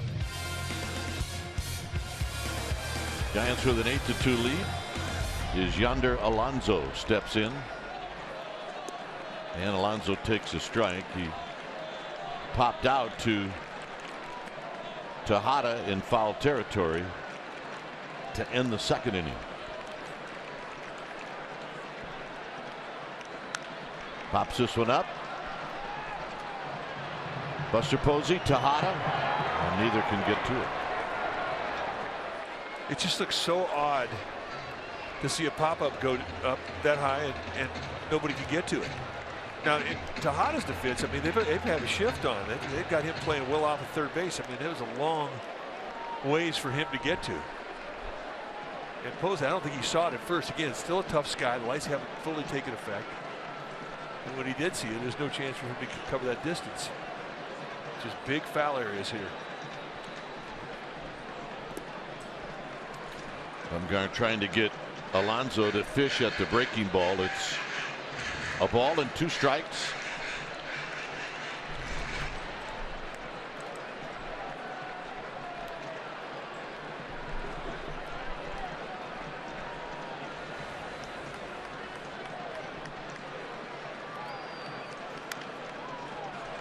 This one will be in the seats.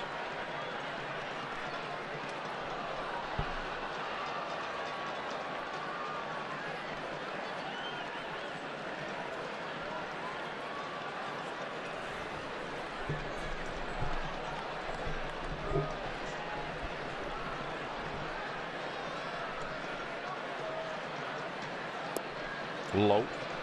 2-2.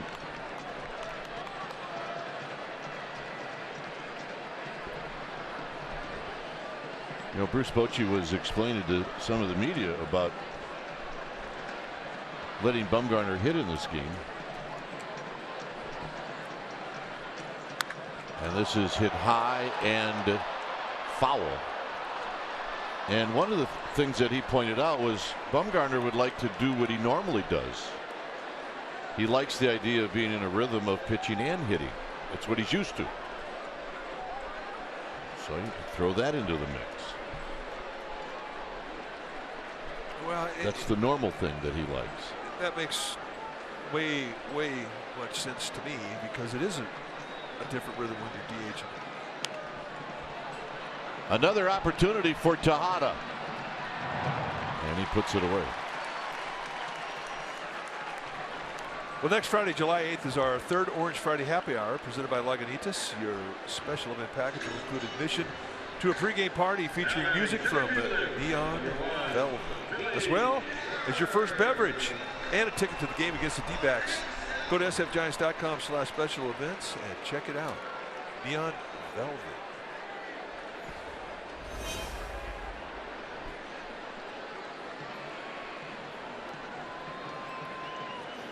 Burns fouls it back. I did not know this. I just saw it on Twitter. I asked you if you knew it, but so he will not. Bumgarner will not be in the home run hitting contest. Yeah, I think it's the Players Association that banged it.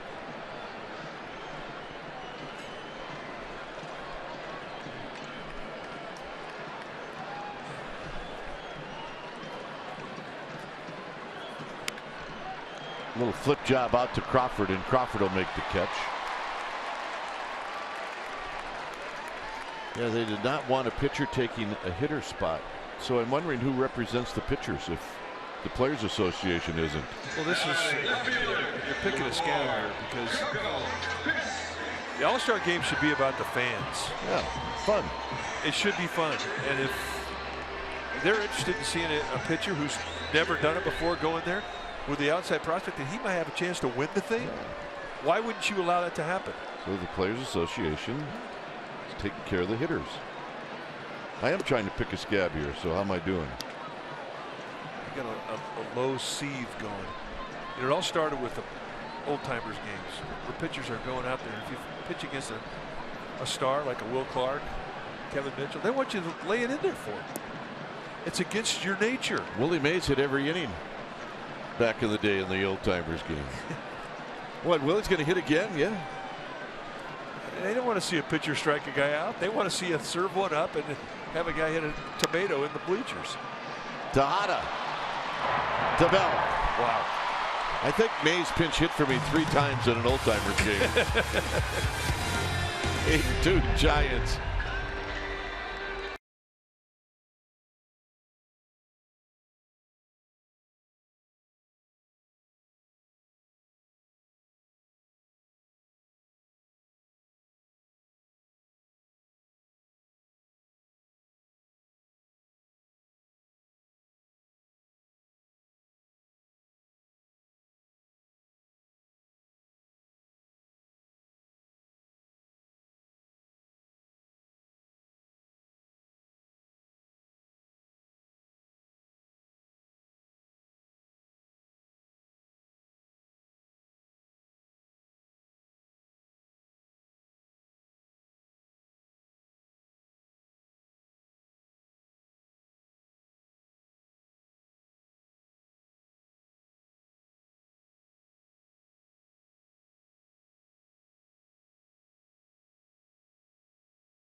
said it best. He said, we are a bit banged up, and they lost a key player in Matt Duffy when they had to place him on the disabled list June 21st with a strained left Achilles. Gentlemen, I've got some good news. I know you're surprised. He's been wearing that walking boot.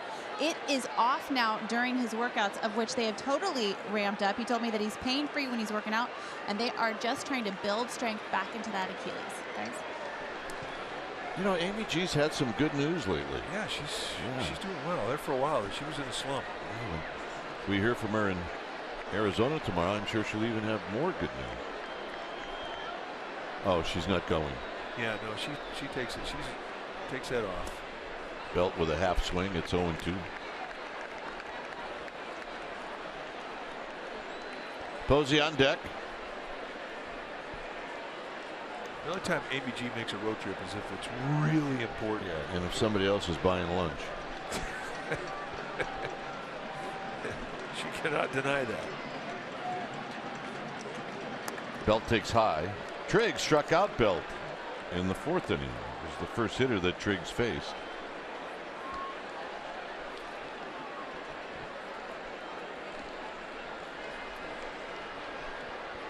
This will be pitch number 40 for Triggs. And Belt fouls it back. I'm not sure Brandon Belt is picking Triggs up very well. He's got big time deception. I think a lot of guys make that claim.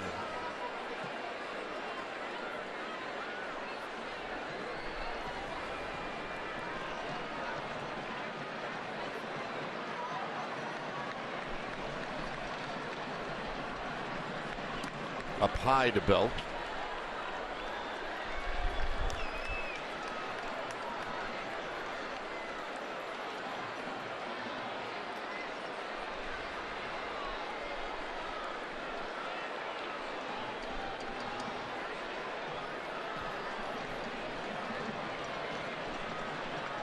Posey to follow, and Belt hits a high pop-up playable down the left field line.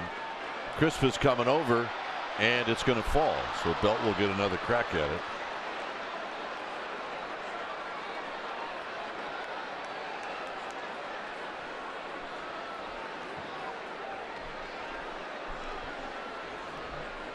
Well, congratulations to Coastal Carolina. How about that? Coastal Carolina, they are our national champions in the D1 college division baseball. They defeated University of Arizona. They were down one game. They were 0-1 going in a 3-game series, and they came back to beat the Wildcats 4-3. Belt back in the box, and I'm not going to lie. Never heard of him before. I'm not going to lie. Well, I'm sure. Look at that. Next year they may be in it again, and now I'll have an idea. It's a good program, obviously, and this may be the greatest thing that's ever happened to them athletically as a school. Belt in a battle with Triggs.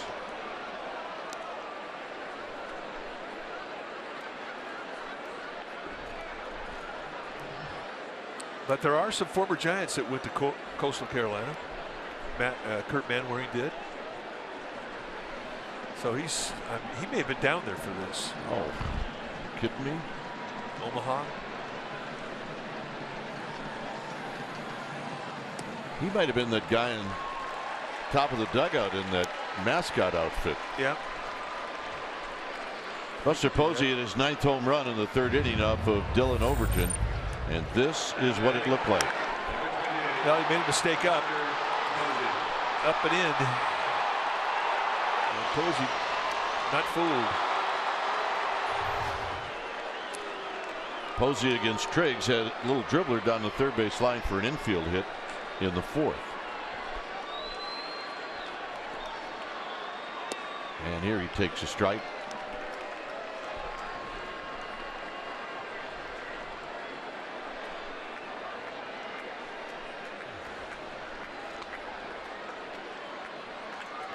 Coastal Carolina. Good for them.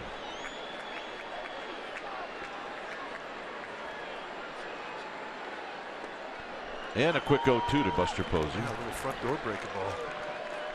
Coming by way of the inside corner.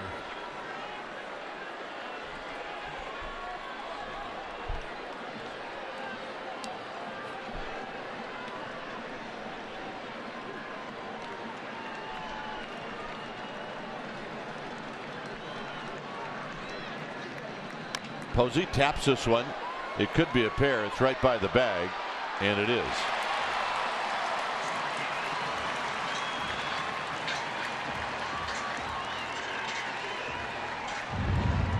Here's Brandon Crawford's home run in the third.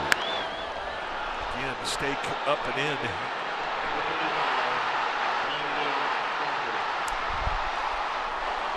Madison Bumgarner digging the back-to-back home runs from Posey and Crawford.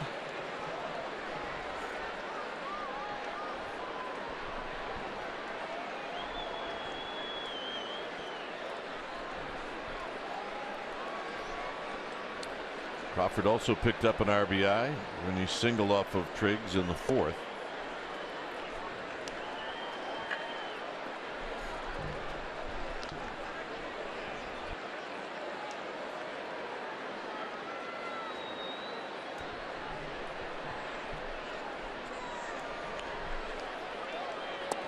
Crawford with a half swing. A ball and a strike.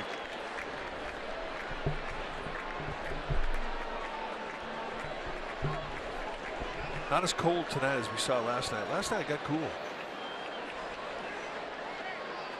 It did get cool. Won't be a problem next 3 days as the Giants head to Phoenix. Yeah, did you bring a jacket, a sweatshirt maybe? No. No, not allowed. We will get off the plane tonight and we'll get hit by that heat. And then we'll look forward to getting off the plane Sunday night, and you feel that very cool breeze at SFO. It's unbelievable.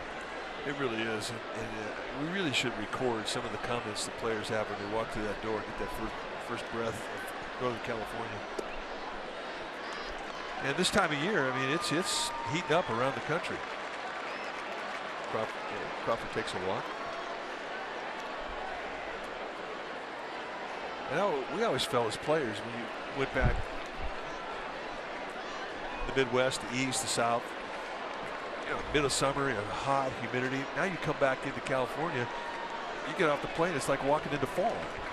Right into fall, right into football weather. When it's time for a change, think Speedy Oil Change and Auto Service, your oil change tune-up and repair experts. Your attention, please.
Monday, July 4th through Wednesday the 6th. It'll be Bumgarner on Tuesday, Cueto on Wednesday, and to purchase your tickets, go to sfgiants.com/tickets. That'll be the series where the Giants get home from Arizona. So Coulombe will face Parker. See the numbers for Coulombe. 11th game that he's come into. 9 strikeouts against 3 walks in 13 innings. And he's a pretty classic lefty. It's almost a high 3/4 release with a fastball. 2 types of fastball. 90-ish with the velocity. He'll sink it, cut it. Curveball and a slider. We did not see him warm up with the changeup.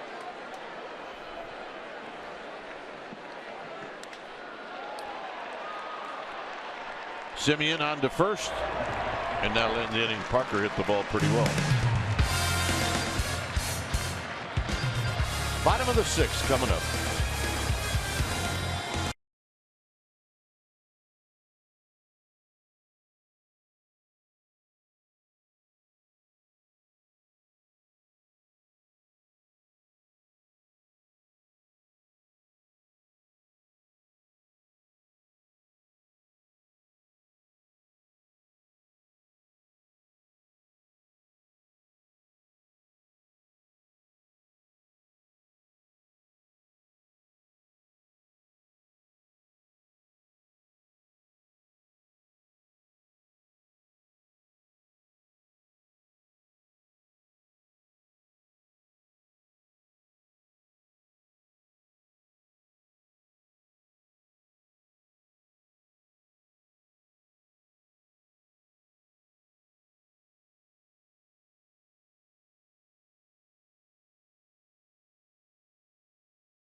Area is brought to you by Toyota, the full-line automaker with the longest-lasting vehicles in America. Toyota, let's go places.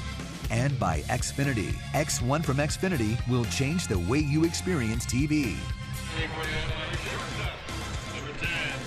Giants with an 8-2 lead. And it'll be the number 2 hitter in the lineup, Marcus Semien. And then Lowry, and then Danny Valencia.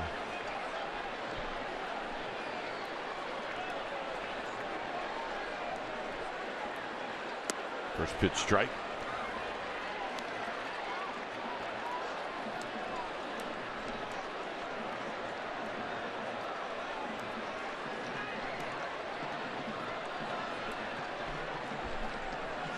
Swing. He's gonna miss. Another again 2. 90-mile-an-hour fastball across the letters. You see 90, you go, well, gee, that's not very fast, but deception. You don't pick it up early. Big shoulder turn, low 3/4 delivery, just gets on you.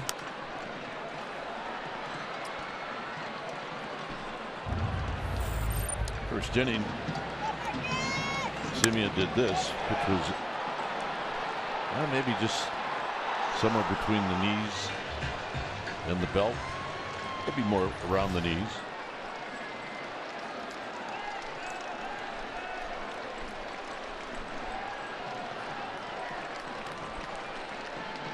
One thing pitchers want to do, a guy takes him deep. After that, he wants to strike him out. He struck him out his second at bat, and he did it on 3 pitches.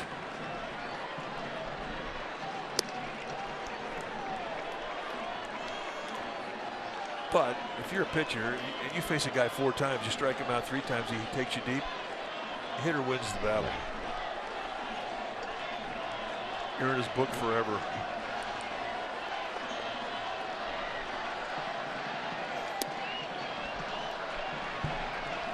Two balls, 2 strikes.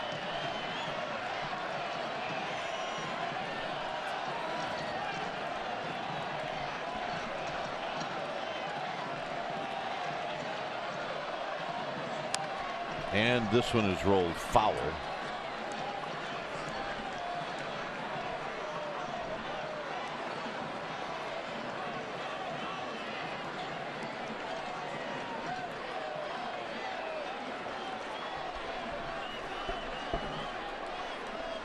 Hunter Pence working hard, trying to get back fast.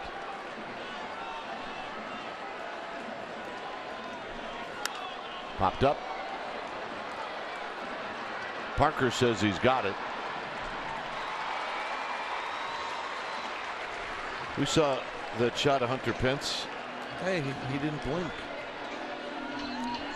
Well, we've seen that look before. A couple of closers. Now batting, second baseman, number 8, Jed Lowry. We used to think, well, there's a guy that needed some decaf. And now he's into coffee.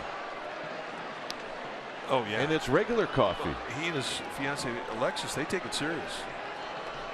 I mean, they're coffee connoisseurs. I never thought Hunter was a guy that needed a whole lot of coffee. No. But when he takes on something, oh, yeah. the pedal is to the floor. He jumps in the deep end. He's the best.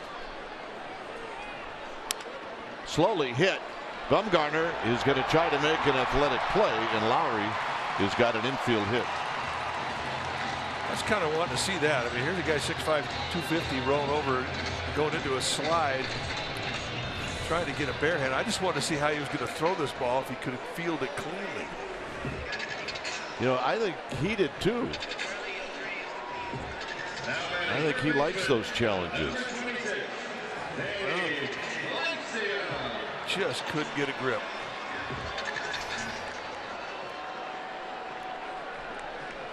Valencia is doubled and he's bounced out to short.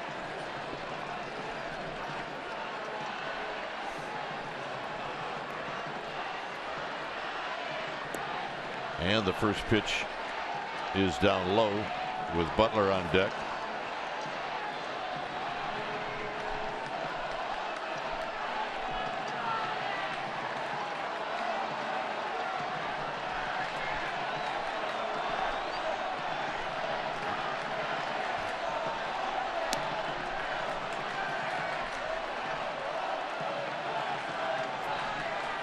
Pitches. At the end of 6 innings, you want to be 90 or less, so he's a little bit ahead. At the 24 pitch first inning, to kind of set it back in regards to pitch count, but after that, he's been pretty stingy.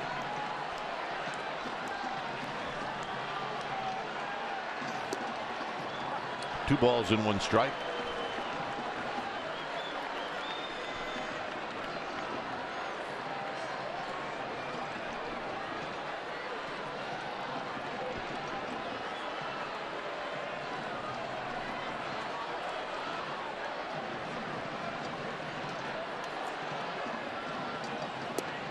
Two and two.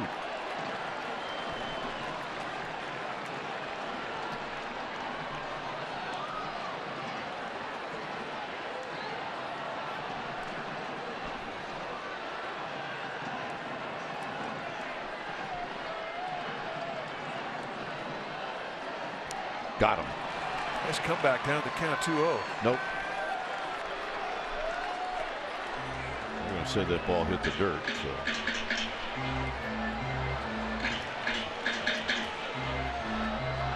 Bruce Bochy's coming out. No, it's not a reviewable play, though. And all you can do is ask your other umpires for some help.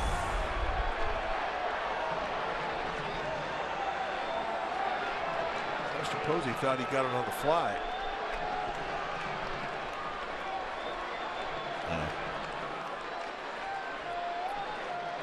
I'm not sure. Let's put it that way. Well, it's not one you're gonna, not an argument you can expect to see a replay on. So Valencia, who's a good hitter, hangs in there.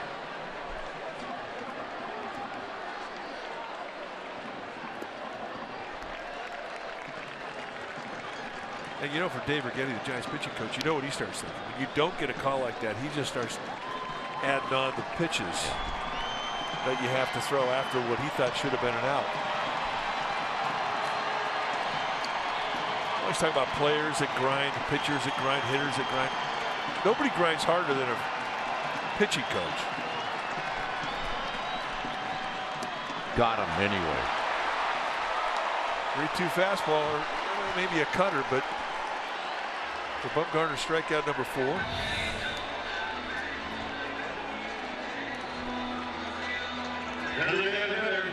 Number 16. Now this is the previous pitch from a different angle, and let's see if it did indeed hit the ground.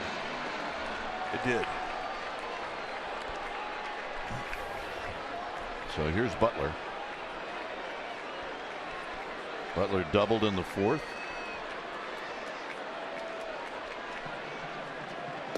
And a strike, and it's 0-1.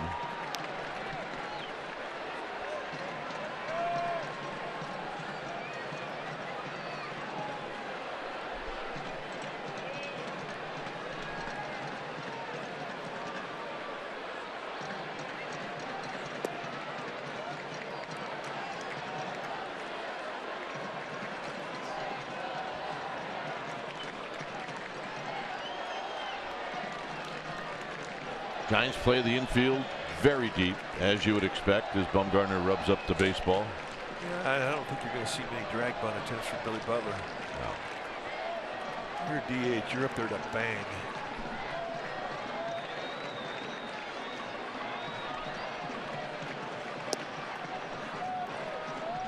I mean, you know, hey, down 6 runs, it really isn't a bad idea if you can bunt, but I mean, it's just. I don't even know if Butler knows how.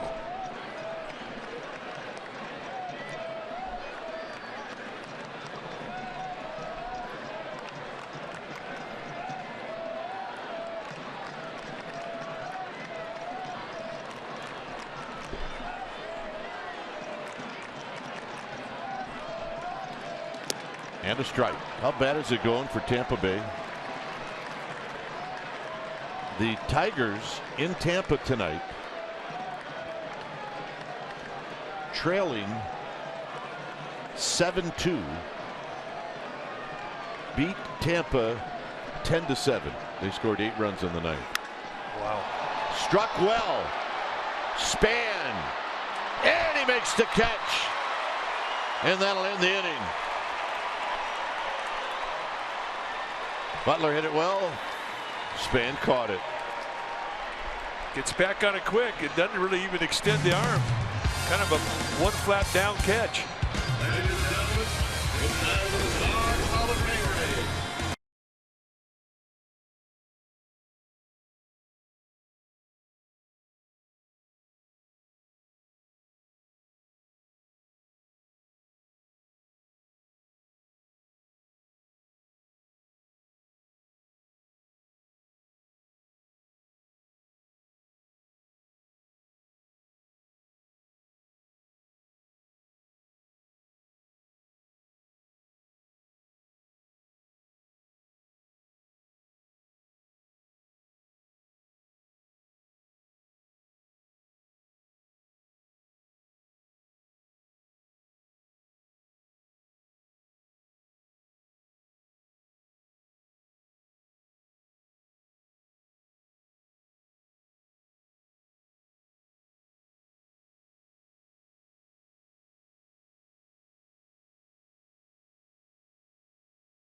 Game summary brought to you by your local Toyota dealer.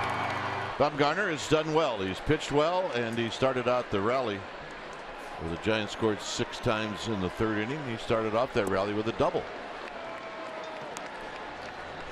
He's thrown 91 pitches, Overton got knocked out after 3, and Simeon hit a home run off of Bumgarner in the first inning.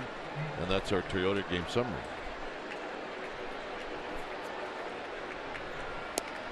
Green takes outside. Green singled in the second. After that, he's flied out and he's struck out.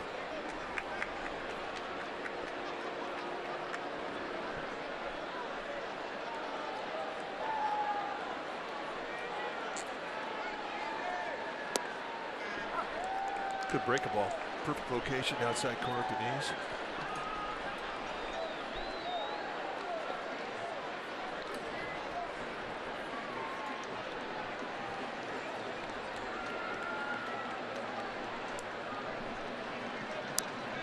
And Green just got a piece. On deck is Tejada.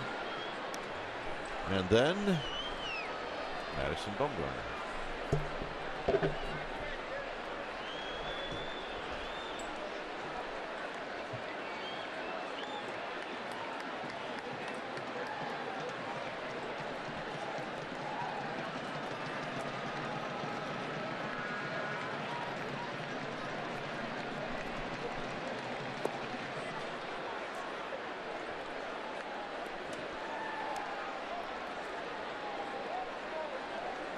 New guys join the club, you want them to have some success right away.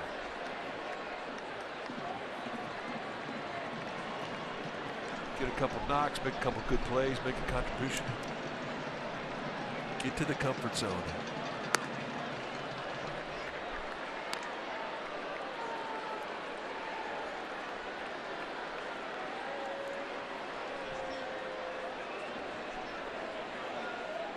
And even guys who have experience. I mean, Grant Green's no baby. He's got over a year's time at the big league level. He's 28 years old. And he pokes this one fair down the right field line. Smolenski's over, but Green's going to have a double. It doesn't hurt to get the magic one-do going either. Well, sometimes you find that magic one-do in different places. He may have found it between here and Sacramento and I-80. Well, he's had 2 cheekless at bats. He hadn't had any lower body in either one of them, and he's got 2 knocks. Just a little serve down the baseline. That's a Rod Carew hit right there. It's the best bat control I ever saw. Yeah. He and Tony Gwynn. Impossible to try to figure out where to play him on the infield. Straight up.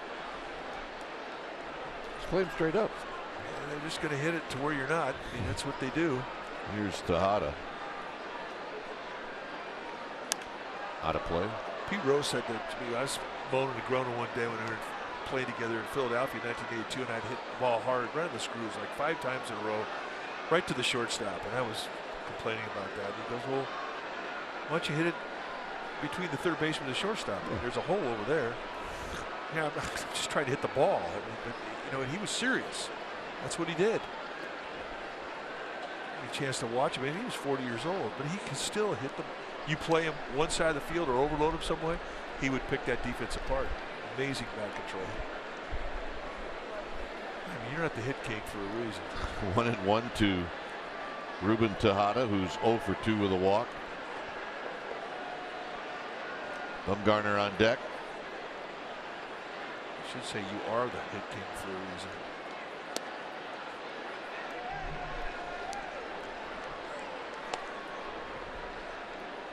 But I got another hit king in Miami right now, Ichiro. Yes, they do. And he does the same thing.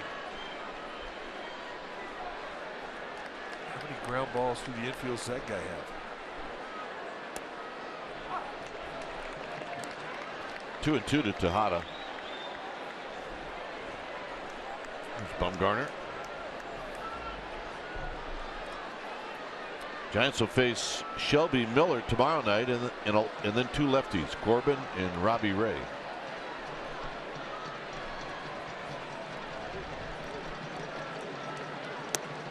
Ooh. 3-2. Just a wee bit high and outside.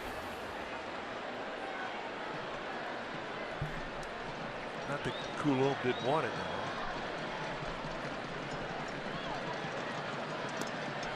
now. And the walk. And the table's set for the big fella.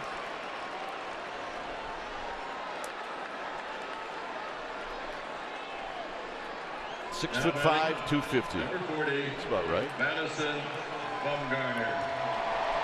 I mean, he gets in that batter's box like he's looking for a tree to knock down.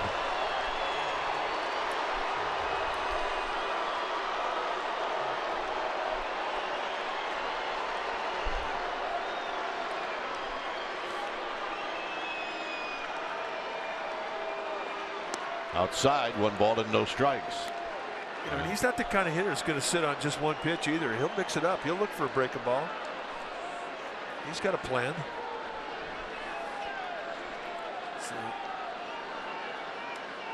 Josh Phegley going to come out and say, hey,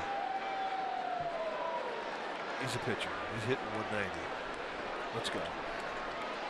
He's got one hot spot on the grid. All right.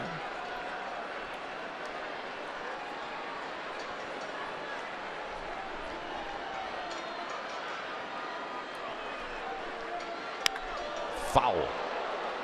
That was pretty close to the hot spot. Well, he's other areas you can see that he's hit higher than 267. There's a spot where he's hit 290.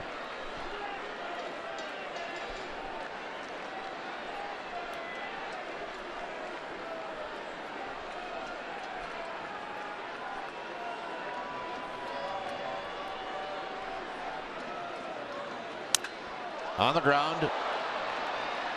And that's 1, and that's 2.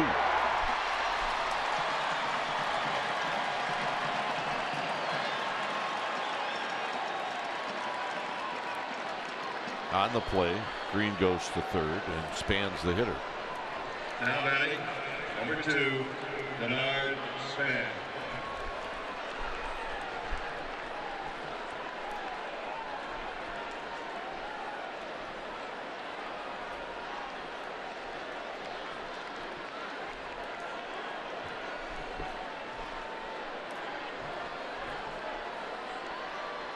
Span's had a good night at the plate.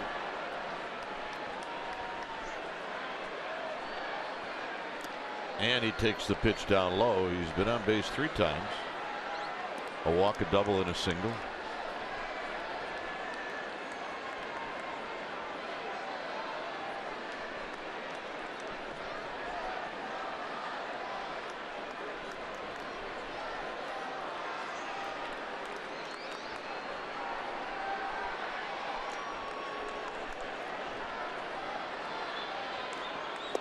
And a strike.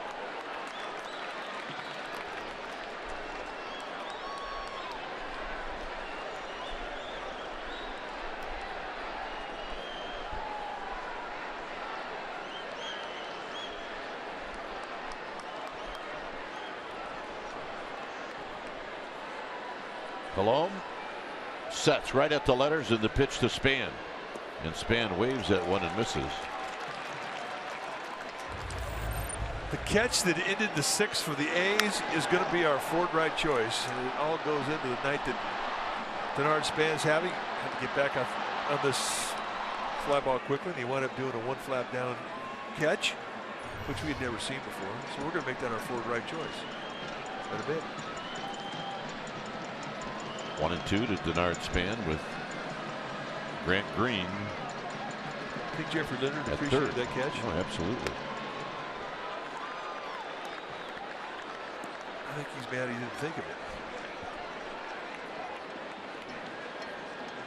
I mean, he's the original 1 flat down guy. He's the original.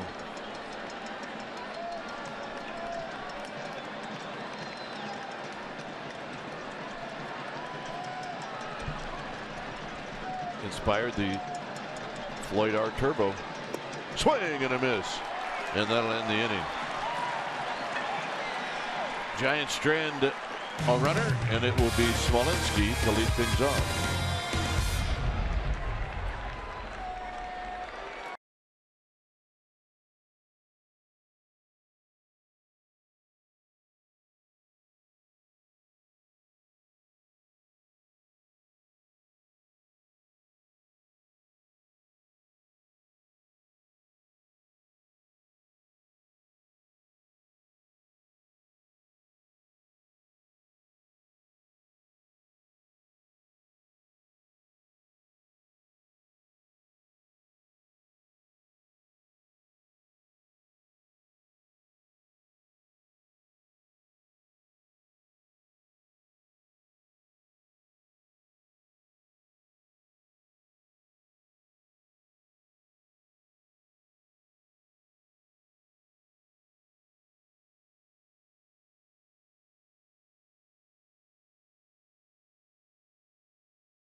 All right, Ahmed, thanks. Here the Giants with an 8-2 lead. Bumgarner's allowed 2 runs in 5 innings. He's got 4 strikeouts. He also had a leadoff double in the 3rd inning when the Giants scored 6 times. So here's Smolinski, and he takes a strike. Pitch-wise for Bumgarner, he's got 92. As Mike likes to say, he's built for 150. Really is. I don't know if you said 150. He is. I made that number up. It might have been 140, you said. But you could change it if you want. I bet in previous generations he'd be a guy that would get 15, 20 complete games. In a 4-man rotation. Yeah. He's built for work. There's a line drive in the left field, a base hit for Smolinski. That's his 2nd hit off of Bumgarner. Follow Giants Baseball live at MLB.com @bat. The app. You can stay up to the moment on all that's going on in Major League Baseball. Download the MLB.com @bat. It is the #1 app for live baseball.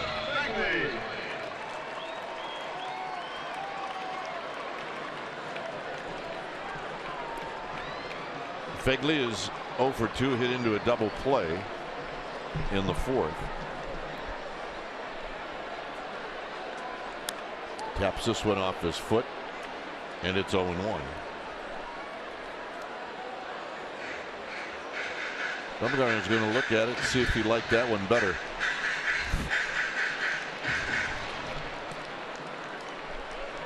That's the one drawback about having white shoes. Is you can't put a mark on a ball. That's true. Black pair of shoes, you get a little black smudge on there. White shoes, nuh-uh.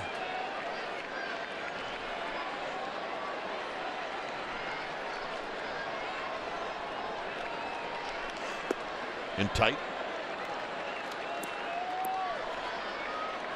Hunter Strickland stretching it out in the Giants bullpen.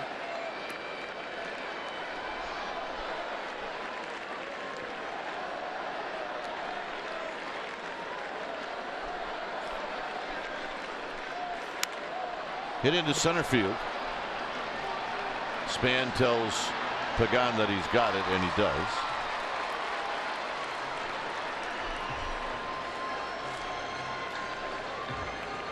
There's Hunter Strickland.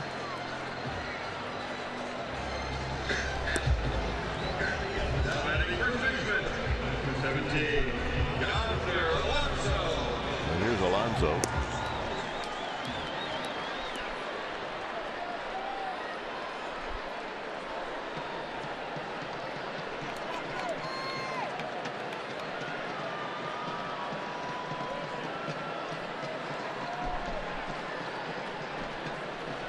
Alonso, 2 pop-ups to Tejada at 3rd, both in foul territory.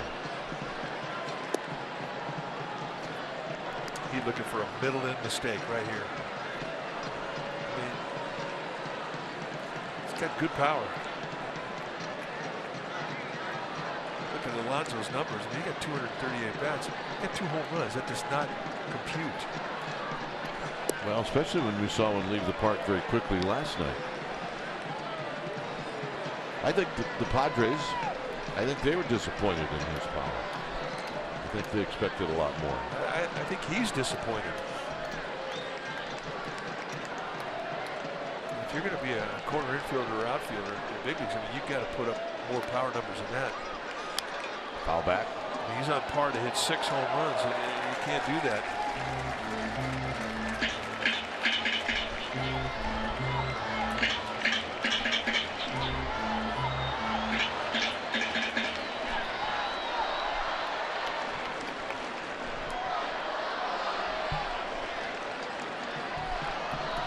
Starts to eat away to you. The season starts to get towards the first half. And you look up and you're a first baseman, you've been playing a lot. You've got 2 home runs. I think that's what you can lose your swing because you're going to start trying to hit them.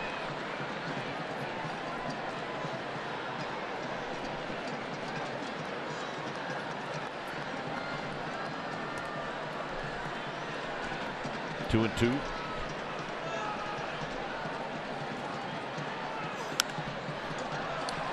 Well, if Tejada catches this, and he won't, I was going to say that'll be the third time in a row he's popped out to Tejada in foul territory.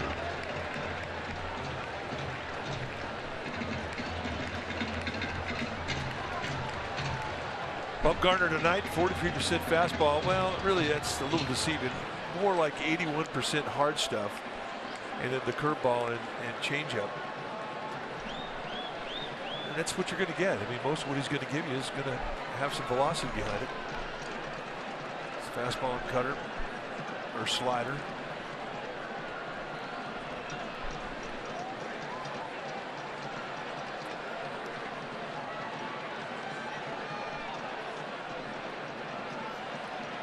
Blocked. So it's 3-2. New baseball. Is it going to rub it up?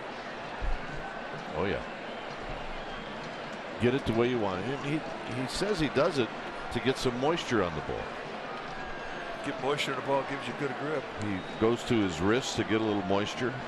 That is the one drawback of Northern California. I mean, at times the balls could be slippery. That's a rocket down the right field line and gone. So Alonso, for the second night in a row, knocks one out of the park, and it's 8-4.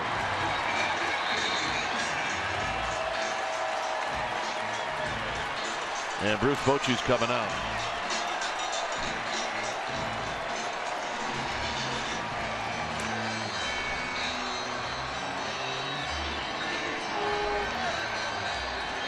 On a 3-2 pitch, Bumgarner did not want to walk him. And Alonso hits his third of the year. And listen to these Giants fans that are here as they await Bumgarner getting closer to the dugout. When it's time for a change, think Speedy Oil Change and Auto Service, your oil change tune-up and repair experts.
He goes 6 1/3, 7 hits, 4 runs, no walks, 4 strikeouts.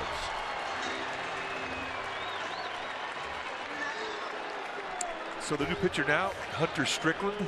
Take a look at his numbers. 37th game he's coming to, 3-0 with a 2.83 ERA. He's had a good solid first half. And he's facing Billy Burns.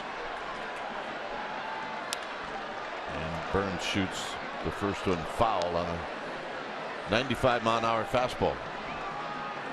Giants take away the bunt with Tejada playing in on the grass, third base.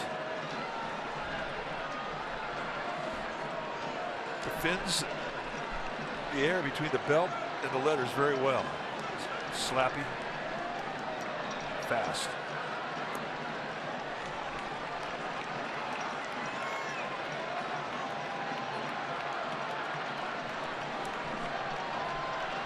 Yeah, if you're Crawford, and he has, you have to come in a little bit. So is Grant Green.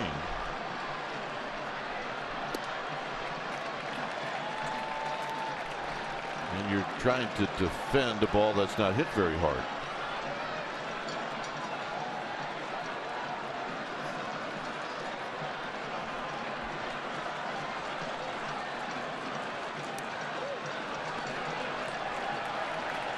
Now, the one thing you do not want to do with this guy is issue a base on balls. I mean, you're not really worried about this guy taking you out of the ballpark. You've got a 4-run lead, and right here you have to just say, here, hit it.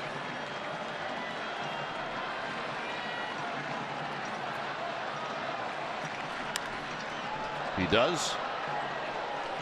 And he laces it foul, and now you have to do it again. It's nice to be able to reach back and throw 96 up there or more when you have a get it in fastball scenario.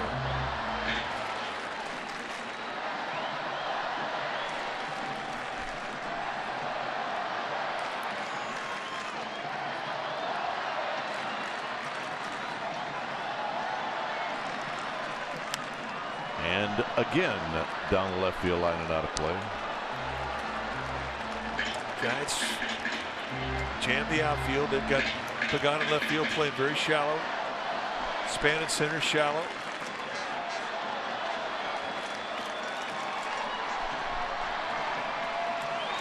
Billy Burns is just going to play pepper.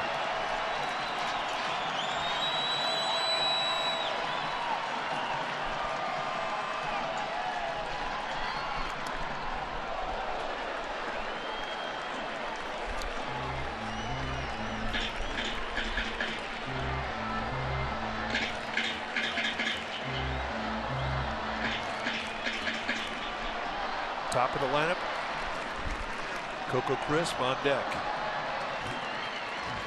And this is a big at bat for the A's.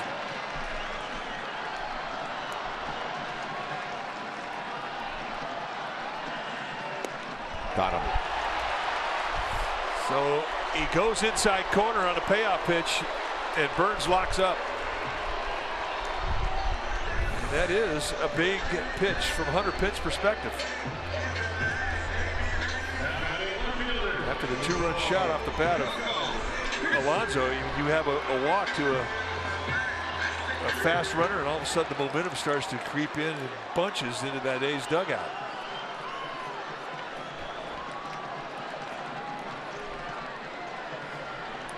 Crisp 0 for 3.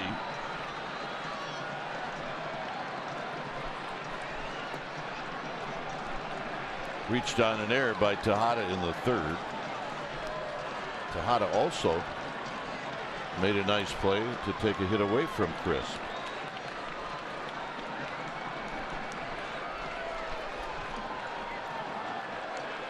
A's have already proven to the Giants they can come back. They did that in the 2nd game.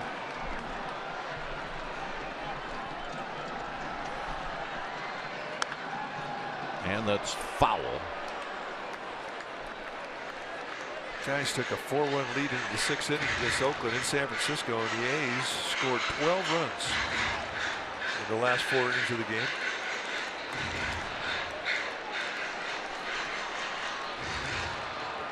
So trying to calm momentum, very important if you're the Giants.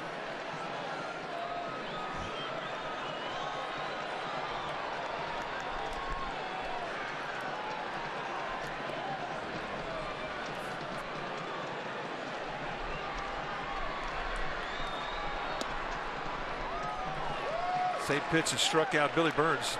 Got 2-seamer that just came right back across that inside corner.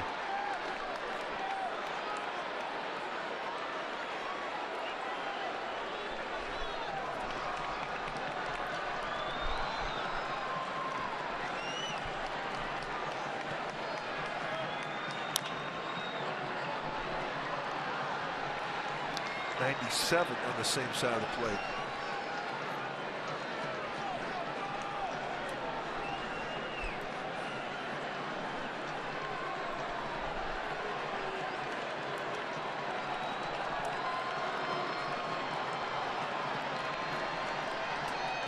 ball and 2 strikes.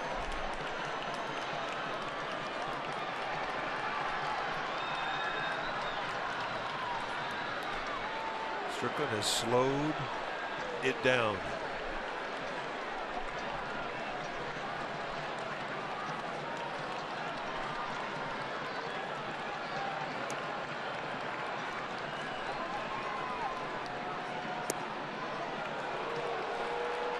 Close. 2-2. Can have some guts to take that pitch. 2 strikes. Set the outside corner. This one comes across the plate, but a bit low in the eyes of Lance Barksdale, plate umpire.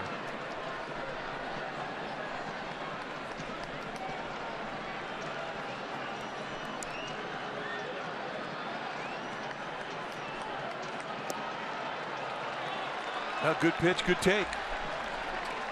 2-2 slider. Throws that thing down below the strike zone. So once again, a 3-2 count. Strickland has to come in.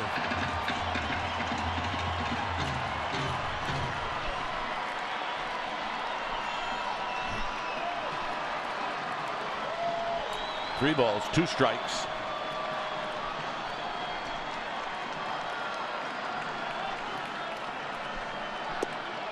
And the walk. That's pretty good at bat right there for Crisp. Because there were some high velocity pitches that he took that were very close to the strike zone. That's the first walk in the game for a Giants pitcher. And here's Simeon.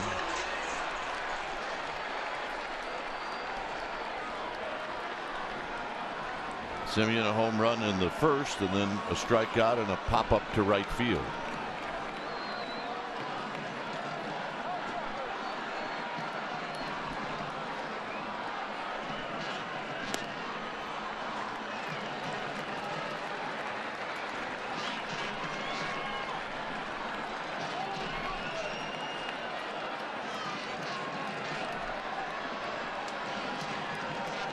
Giants bullpen quiet.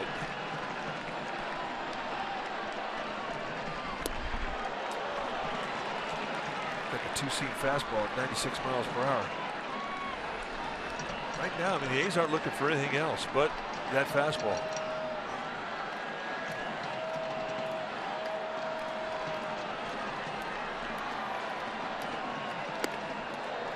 Two balls and 1 strike. Strickland has not showed the A's that he can get that slider over.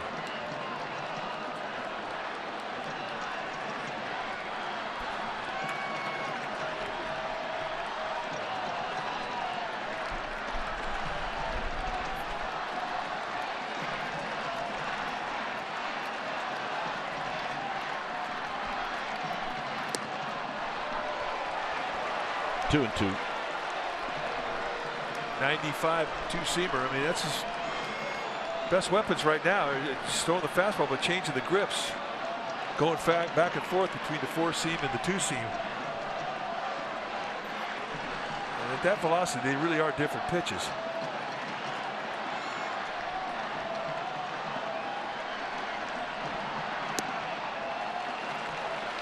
Tried to add there, he got underneath it. That's an easy take, up and away.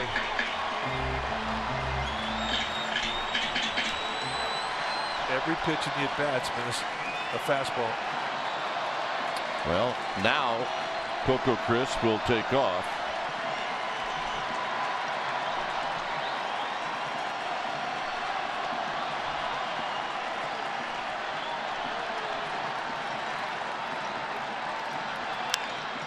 Tap to Tejada in the dirt, and Belt saves the day.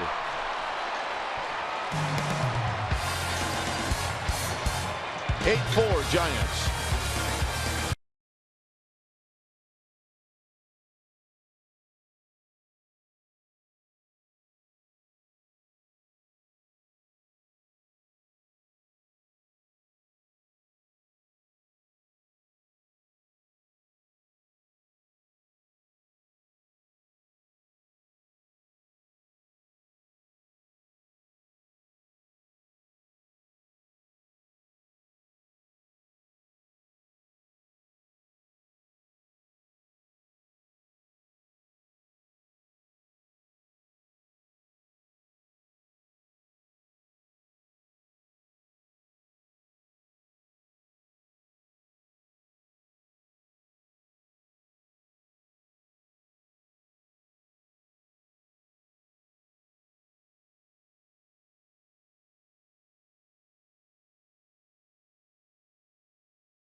Garcia knows a thing or two about this stadium. He was with the Oakland A's from 2004 to 2009. And gentlemen, he said it's like home for him. He really felt like he grew up in front of the fans here. And he mentioned one of the coaches as being one of his favorite people, and that's Curt Young, his pitching coach. Now, Curt Young has certainly lived up to his name for Santiago, because Santiago says he doesn't age. He looks so young all the time. And then Curt Young always tells him, "You're my favorite person to see because you always tell me how youthful I look." The two have a very good relationship. He was a very good coach to Casilla, guys.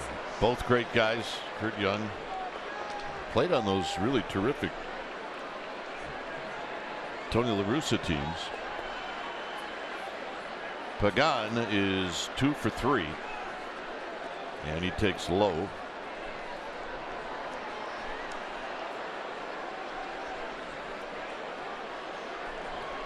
Belt. And then Buster Posey.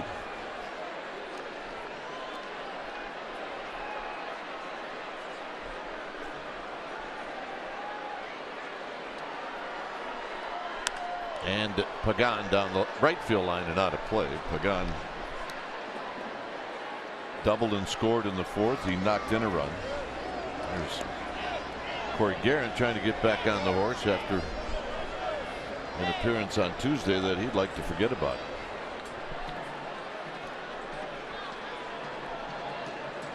Just had a hard time throwing strikes in that appearance, which is really unusual for him. Pagan taps this one off his foot. 1 ball and 2 strikes. The beginning for the Giants, the 3rd, where they scored 6 runs on 5 hits. Giants hit 2 home runs in the inning. Posey hit a 3-run home run, and Crawford hit a solo shot.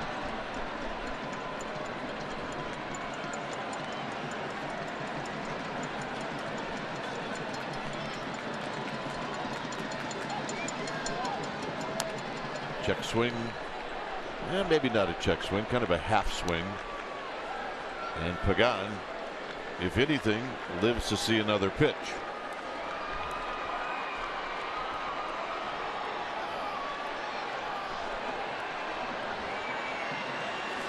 Big inning for Daniel Kulo. He tries to throw a shutdown inning at the Giants.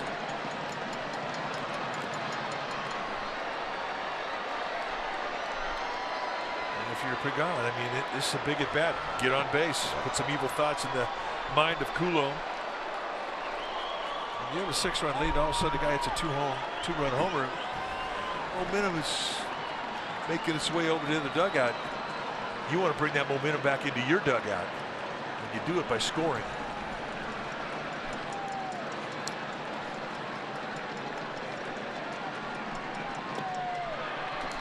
And Pagan strikes out swinging. That's the 2nd strikeout from Coulombe. And here's Belt. Number 9, Brandon Belt.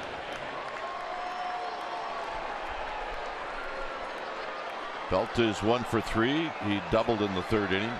Scored, knocked in a pair. He's got 40 runs batted in now on the season.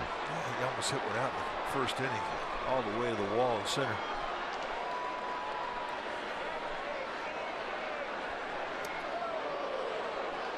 So Belt pushed back.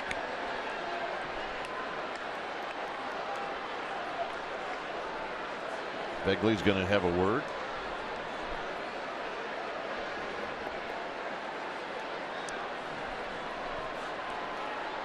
Yeah, I think it's just, hey, pick up my glove, go pick up the hitter. Make sure you finish off that breaking ball.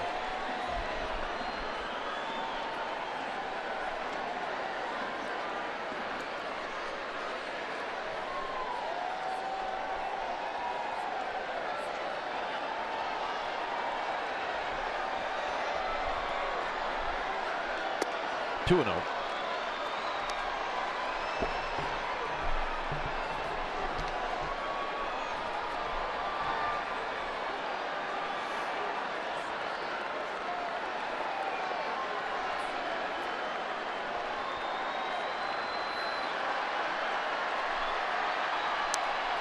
Belt gets a pitch to hit. Not a fastball, however. It's 2 balls and 1 strike. Yeah, just get it in breaking ball.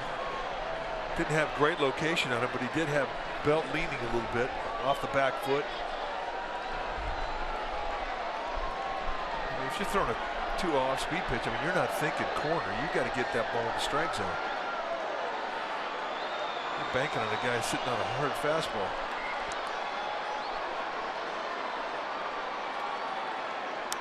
Well, fouls this fastball back, so it's now 2-2. Bell trying to get on for Buster Posey.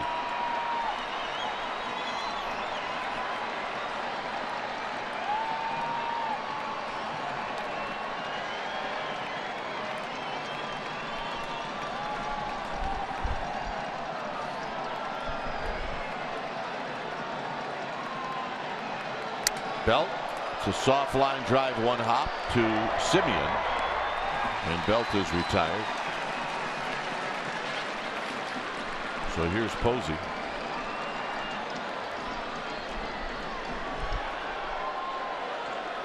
Now batting, number 28, Buster Posey.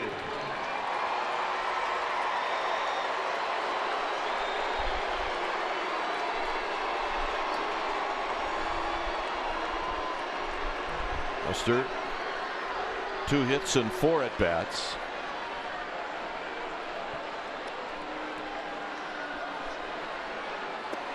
And he takes the first pitch low, homered off of Overton in the 3rd inning. Mistake the location from Dylan Overton, and Posey makes him pay. That was part of the 6-run 3rd that the Giants threw on the A's.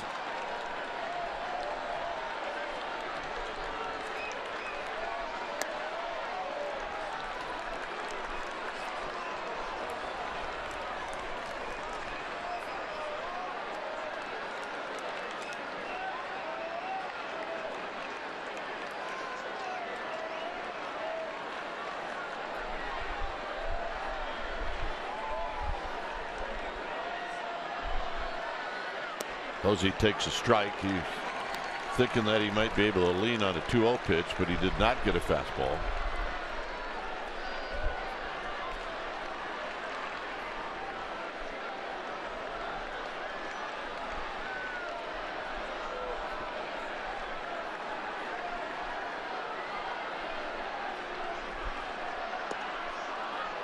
Big curveball, just a bit inside. So Coulombe's pretty much throwing the sink at Posey.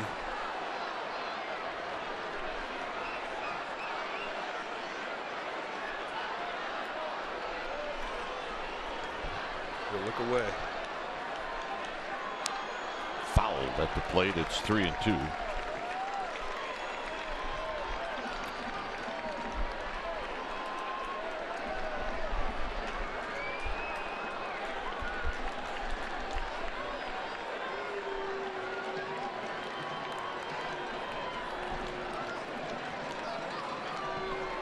So this will be the payoff pitch to Buster Posey. And he got him. Pull the string on a 3-2 pitch. Bottom of the 8th coming up.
not going to play and head down to Phoenix, where they'll open up a 3-game series tomorrow against the Diamondbacks. And tomorrow, join us right here on CSN Bay Area at 6:30. Pregame live at 6 p.m. You get pre and post game coverage, Giants insider Alex Pavlovich, and much, much more. All that right here on CSN Bay Area, the home of the authentic Giants fan. Right now, a new pitcher for the Giants. It's an 8-4 Giants lead. We are in the bottom of the 8th inning. And Corey Guerin is going to be that new pitcher when it's time for change. The Expedient Oil Change and Auto Service, your oil change, tune-up, and repair experts. This is the year that he has had. It's been a solid year. However, there is a little flavor that we need to talk about. 3-0 with a 2.97 ERA. His last outing, however, in Game 2 of the series, he faced 3 hitters, walked a couple, gave up a hit, did not get an out. So here's Lowry chewing at the bit to get back out there, and Lowry takes a call strike. When you have an outing like that, especially when you've had a great half like Guerin has had, I mean, you want back out. You're right. I mean, he had to sit on it for a day, so this is a big outing for him.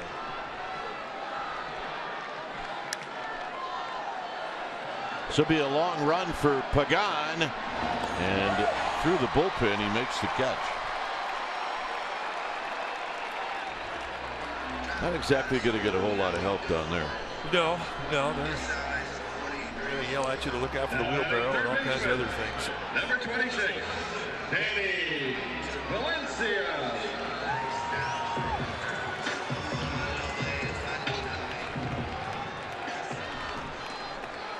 Here's Danny Valencia, 1 hit in 3 at-bats against Bumgarner.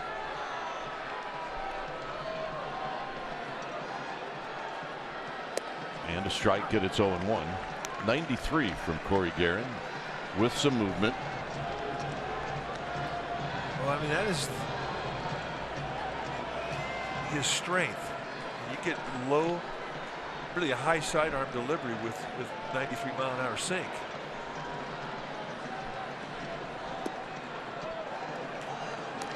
He's got a slider and a changeup to go with that fastball.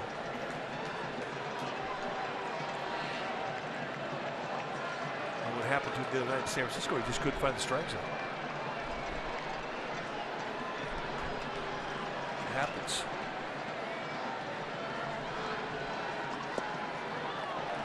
One and 2. That's 94 mile-an-hour. Wow.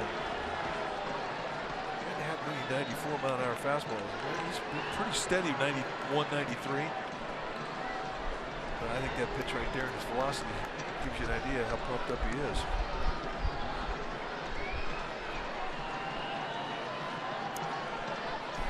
Way outside.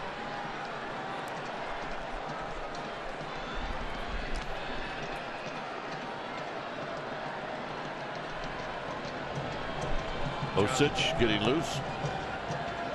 Osich, one of 2 left-handers in the Giants bullpen.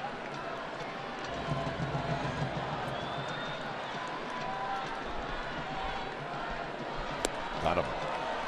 Brought that slider back in, and I like the call for Posey. He's throwing 2 sliders in a row. He missed way wide the first one. Made the adjustment. Started off on the corner, let the movement fall out, and he gets Valencia to chase. Much more inviting pitch. Number 16, Billy Butler. So here's Billy Butler.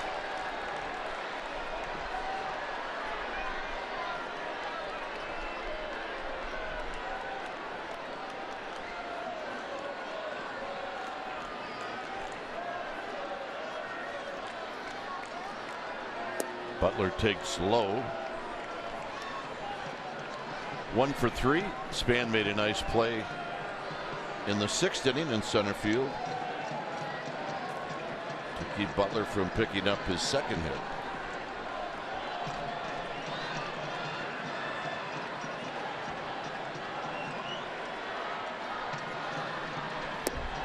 Two 2-0.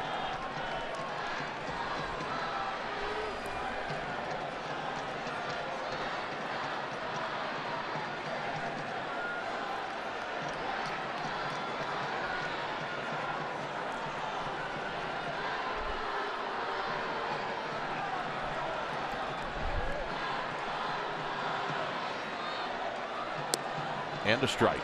Taking a bad plan as a hitter too. Your team's down 4 runs, nobody on base. You're looking for base runners. 2-0 count, put the pressure on the pitcher. Let him make a pitch, make a strike.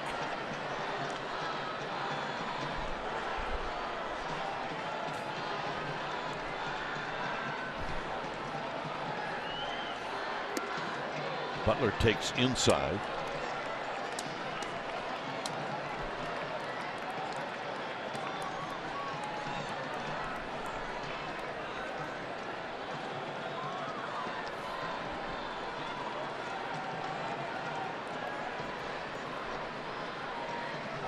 Butler should get something to hit here.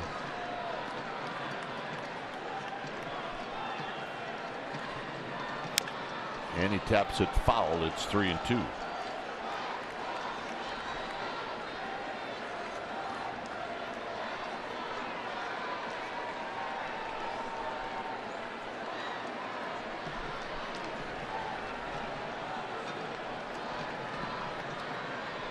Bumgarner, Strickland, and now Guerin.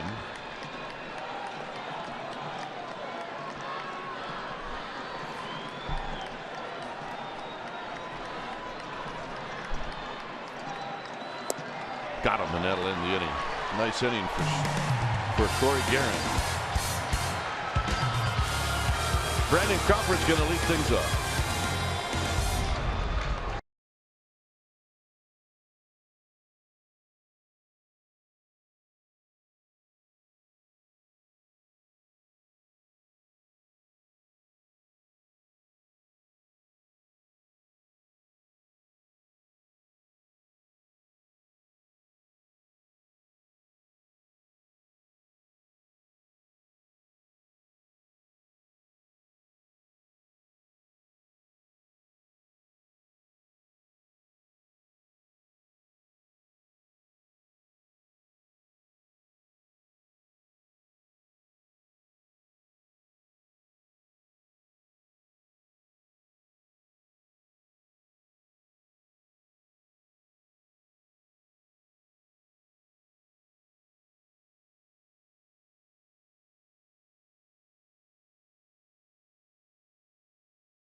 Our player of the game is brought to you by Honda. We think that Madison Bumgarner has been that man for 2 reasons: what he has done with his arm and what he has done with the bat. Big swing of the bat was at a game where the A's were leading 1-0. He let it off in the 3rd inning with a double. It woke up the Giants dugout. They would respond with a 6-run 3rd. It changed the whole game.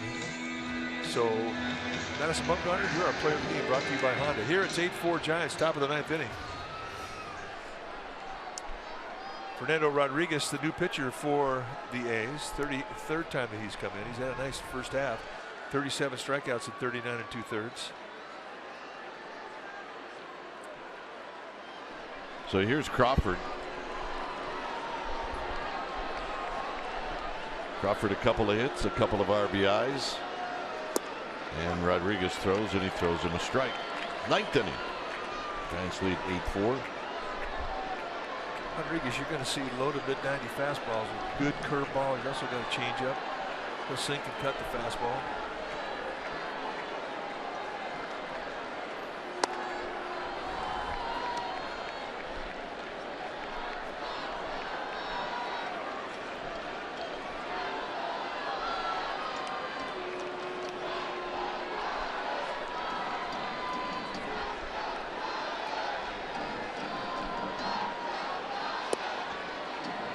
A little low. Rodriguez wanted it.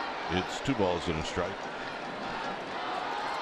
Every pitcher that comes in is, they find out eventually that it is not a big strike zone. Yeah, I mean, and I think a lot of relievers will go and watch a few innings of the game on TV early in the game just to see where the strike zone is. Sharply struck ball by Crawford, and he is going to put on the brakes. His 3rd hit. Giants are going to the land of hits.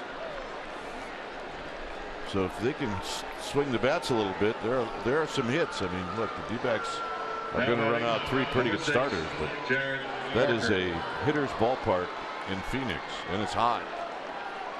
Well, this could be right around 80 inside the dome. Chase Field, carry to all fields, no wind, great background. Yeah, that's a great place to hit. A pool. Fast infield. A pool. Pool. Good scenery. There's Parker. Parker came in after Williamson went 0 for 2. Parker came in as a pinch hitter. Struck out in the 4th, bounced out to short in the 6th. So here's his shot against Rodriguez.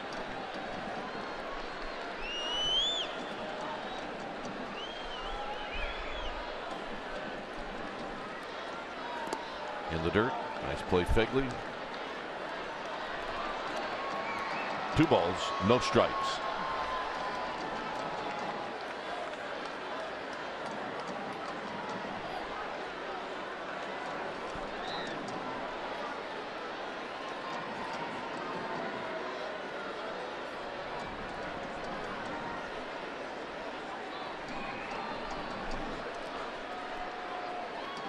Swing. Ain't gonna miss. Power on power right there. He had a pitch to do some damage on.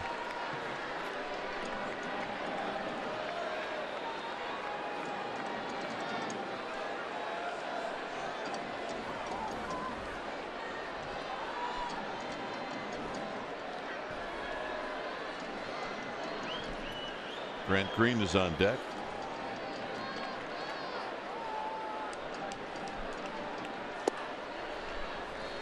Three and 1. This is a tough league, the American League, to be an extra man. I mean, there's no. Oh, you might not play for a month. There's no double switches. I mean, you don't see guys coming off the bench late in the game in the American League like you see in the National League.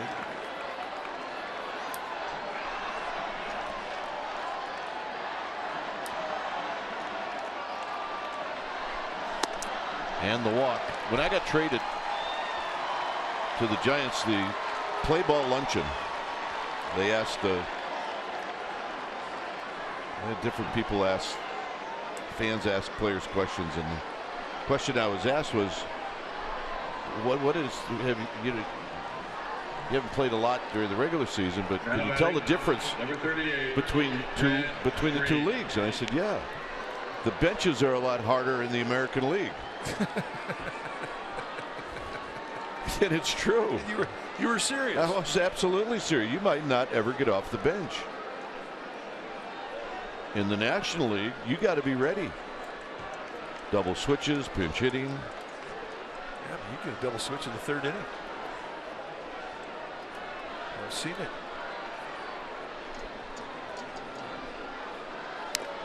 Green bounces it foul. And the other thing too, the American League, you have relievers that throw more than 1 inning. National League, for the most part, you have a lot of guys who are 1 inning or less.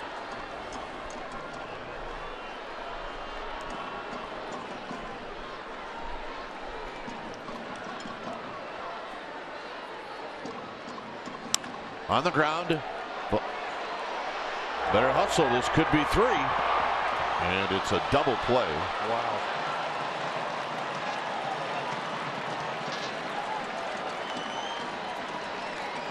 I mean, that was all set up. It was.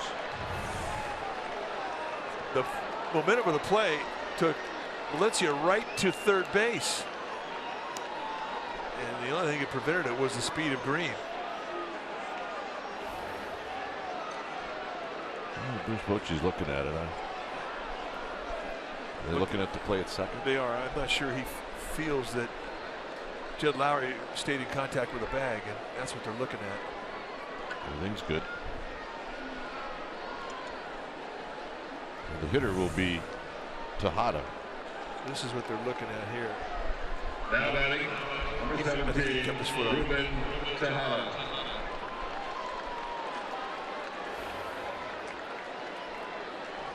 Ruben Tejada's had a couple walks tonight, still looking for his first Giants hit. And he's 0 for 6 in a Giants uniform with 2 walks.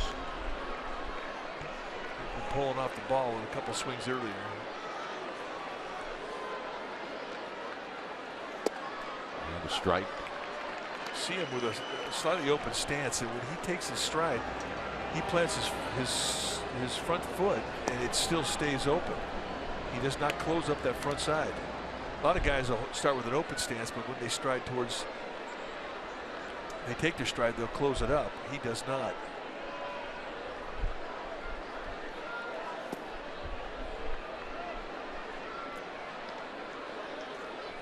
I mean, that's something you could see as a pitcher. When you see a guy like that, you're thinking, "Wow, I could throw that ball away with a little movement, like a little cut, fastball, right-handed pitcher to a right-handed hitter."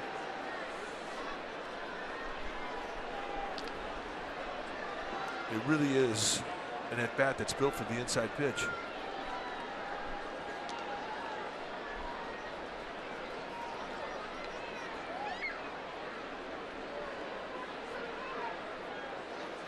Look out.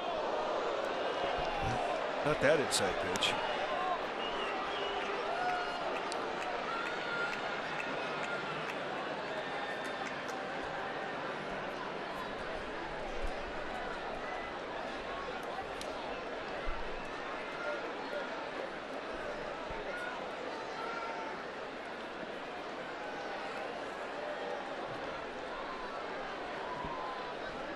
Green with his lead. Will be checked on. Derek Law in the Giants bullpen.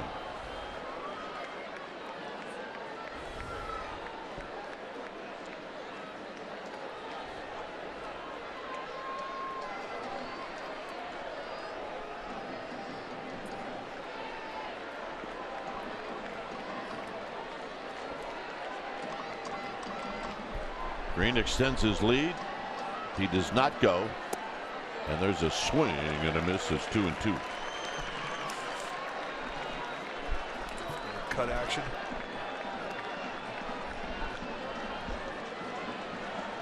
Guy who starts open and strides open. Yeah, that's an easy fix.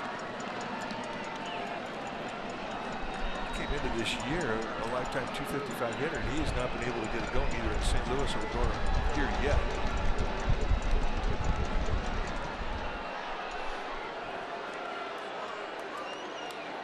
But good mechanic, get him right back.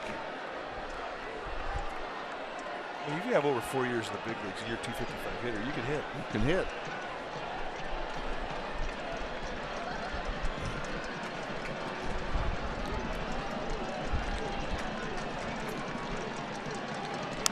Out of play.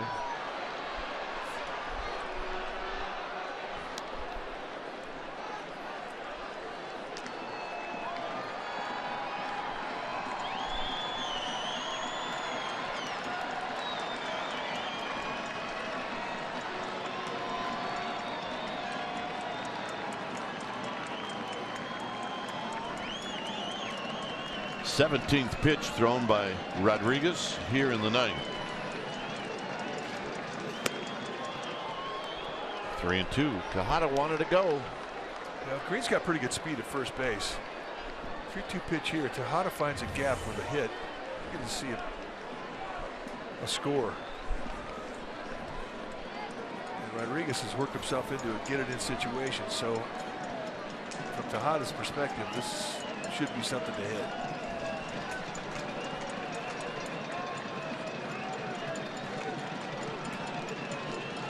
Green goes. And Gillespie's going to hit. 3 walks for Tejada.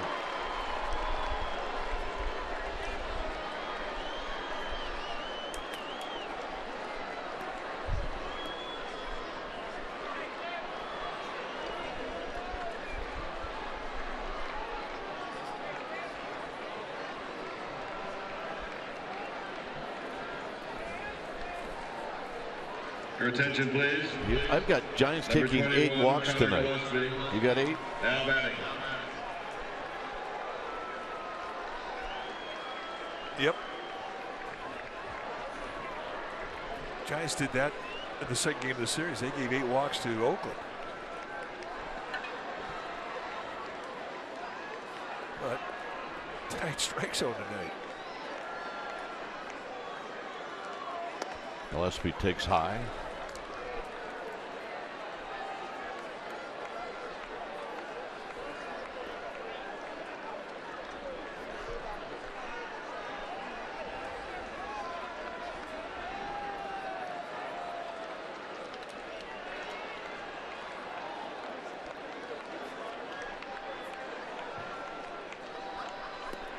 Two and 0.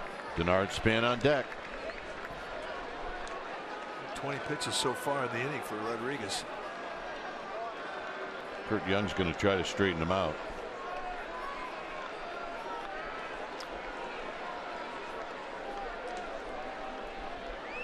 Now, if you're a pitching coach, you're looking at this from the side, so what you're seeing is location. And right now, Rodriguez is missing a lot of pitches up. And if you're Kurt Young, you're going to come out there, you're going to encourage him to keep that front side in a little bit longer. Shorten your stride perhaps a bit, just get a little more compact.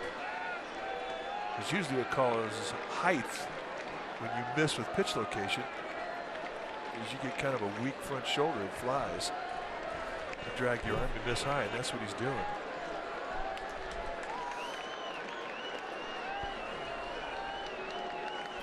Two and 0 to Gillespie with 2 outs.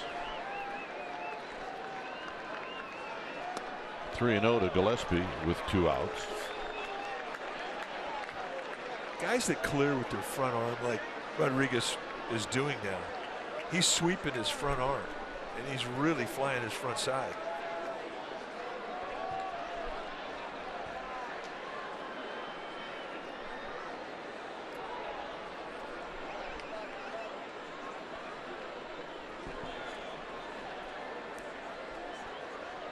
Overshift is on.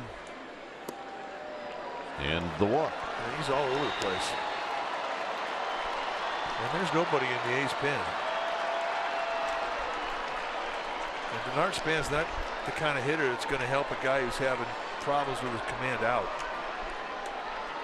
Number 2, Denard Span.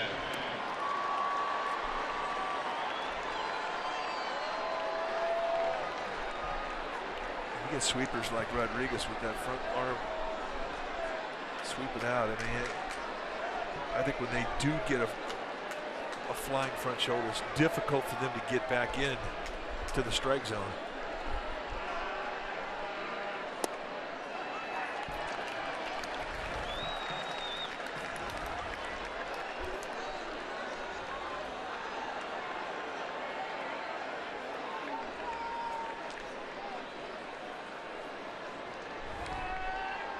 Oh, and 1 to Span. 1 ball and 1 strike. Nice block. It's an even count at 1 ball and 1 strike. Green, Tejada, and Gillespie. 3 walks in the inning. And the only thing so far that has saved Rodriguez is he got a double play.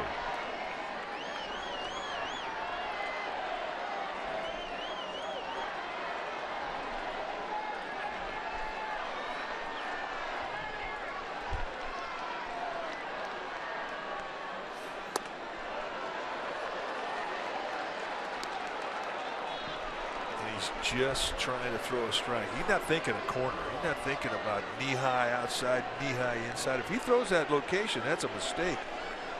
Look at where Fegley is setting the target. That's right behind the plate, right in the middle.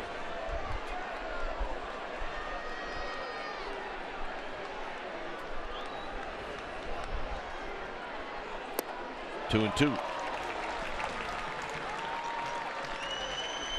Right now, when a guy's struggling with his command, he's going to tell you what his best pitch is to throw for a strike. For him, it's a slider or a cutter. I mean, that's what he's throwing. He's not relying on the fastball.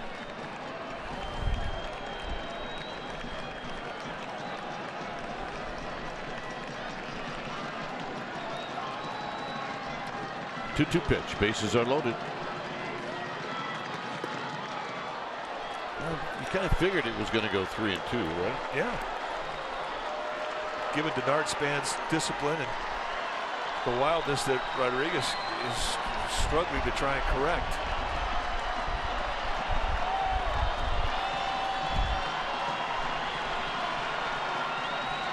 Runners will be on the move.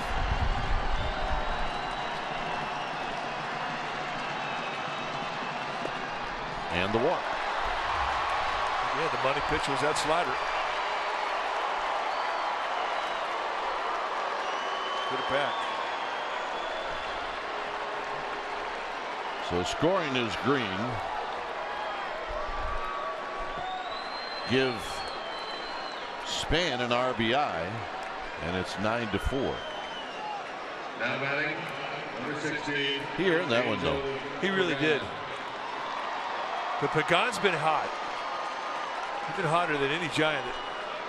This entire homestand, this entire 7 days in Northern California. And he can cherry pick right here. He can sit on one speed. It could look slider. And Lance Barksdale is not the kind of umpire who's going to help you out. I mean, he just doesn't have big corners. 9 walks from the A's tonight.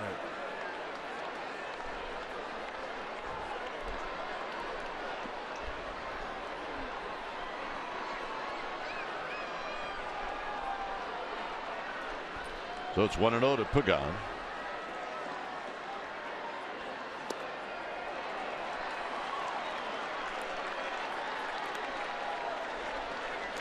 Bob Melvin reluctantly got Mark Zipchinski up. And he's throwing in the A's bullpen. 30 pitches for Rodriguez. You saw his numbers. I mean, he's had a good solid year. This is something that he's not accustomed to having happen to him.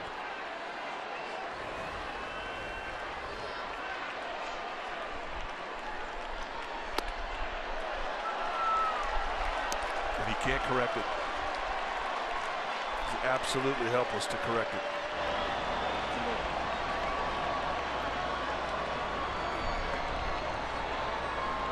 You're a bullpenner. I mean, you know your buddy's struggling. You're working your tail off to get ready in a hurry.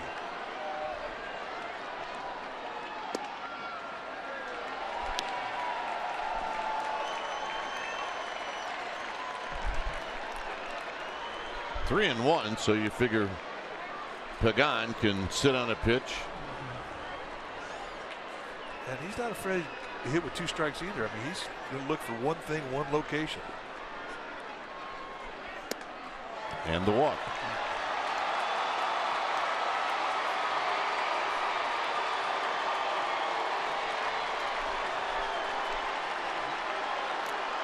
So Bob Melvin really does have to come out and get him.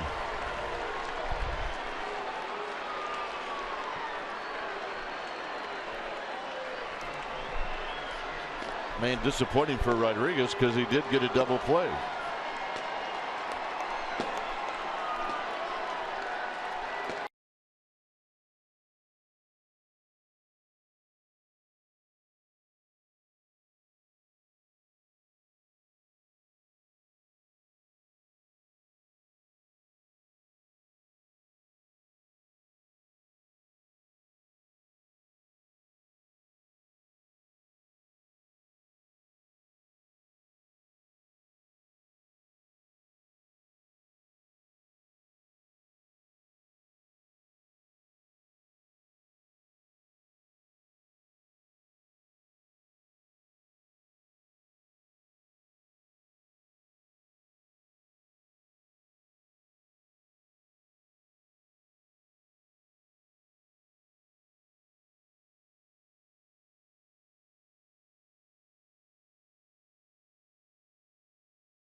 tonight, right after Giants postgame live. We'll see you right here in CSN Bay Area. Giants and A's clubhouse reactions. Alex Pavlovich will have some postgame notes. Those are always good. And the latest on NBA free agency begins. All that and more. Hyundai Sportsnet Central right after Giants postgame live. So the new pitcher for Oakland will be the left-hander Mark Zepchinski. And he has had a nice first half. 38th time he has come in. 27 strikeouts in 26 and 2/3 innings against 15 walks. You're going to see a low 90s fastball with a good slider and a changeup combination. And he will use all 3 pitches. He's had a good series. So here's Bell with the bases loaded.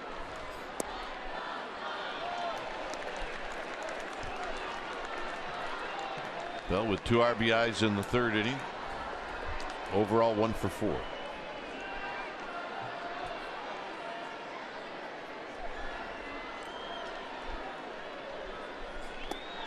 And did he go around? He did. It's 0-2. Angel Hernandez has always had a quick trigger finger when he's been a base umpire at first or third.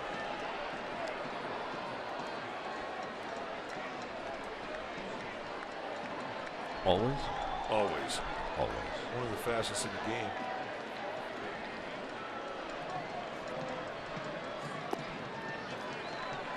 Of course, it is getaway day for umpires, too. It is.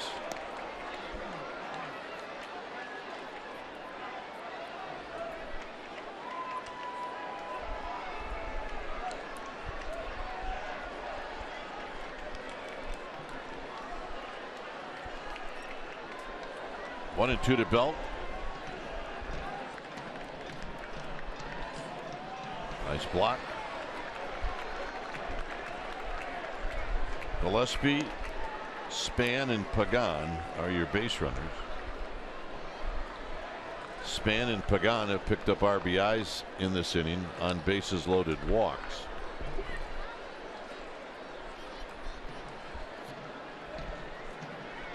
Buster Posey's on deck. Overshift is on. It's 3 and 2 to Belt.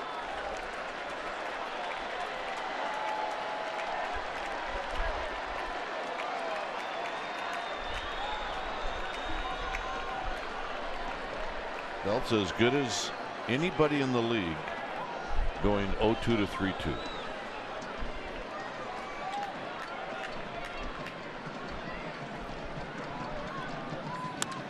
And he shoots this one up the middle for a base hit. Gillespie scores, Span scores, and the Giants score 2 more here in the 9th.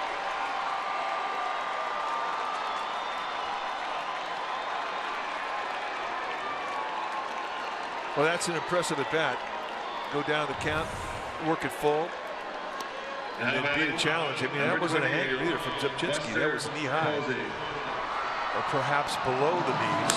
And it looked like Simeon had a little bit of a lean to the right. He had to come back. Yep. So a little semi-half cheat step cost him. Buster's 2 for 5 tonight. And he takes low. This is a 25-minute half inning. And remember, there was first and second with nobody out and nearly a triple play. Yeah, 5 walks in an inning will slow an inning down.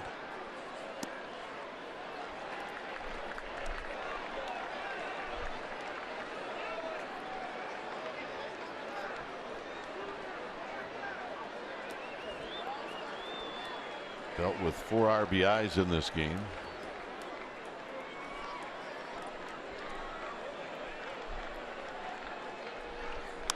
Buster, it's a high fly ball to right.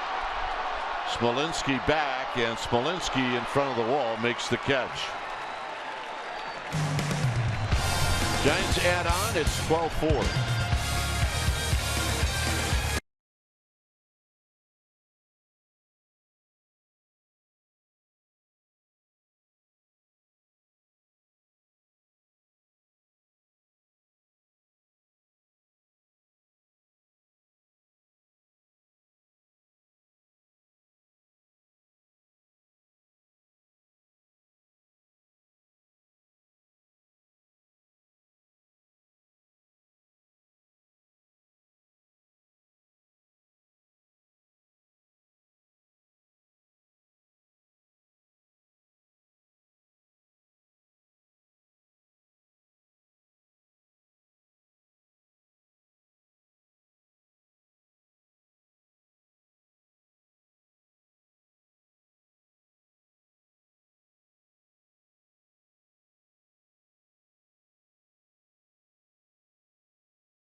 Eric Law,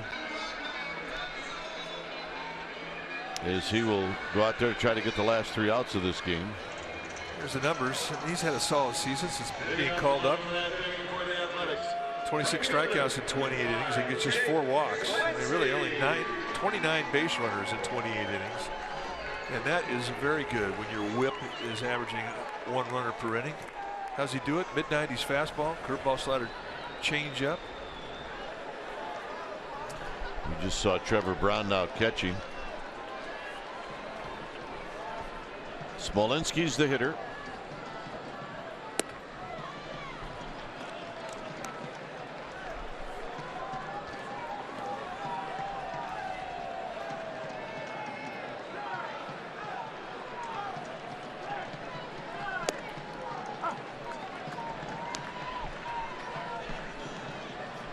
Two for 3, Jake Smolinski. Those 2 hits off of Madison Bumgarner. Bumgarner went 6 1/3. Driven to right, and that'll be a base hit. Good at bat. It's a 3-hit night for Smolinski.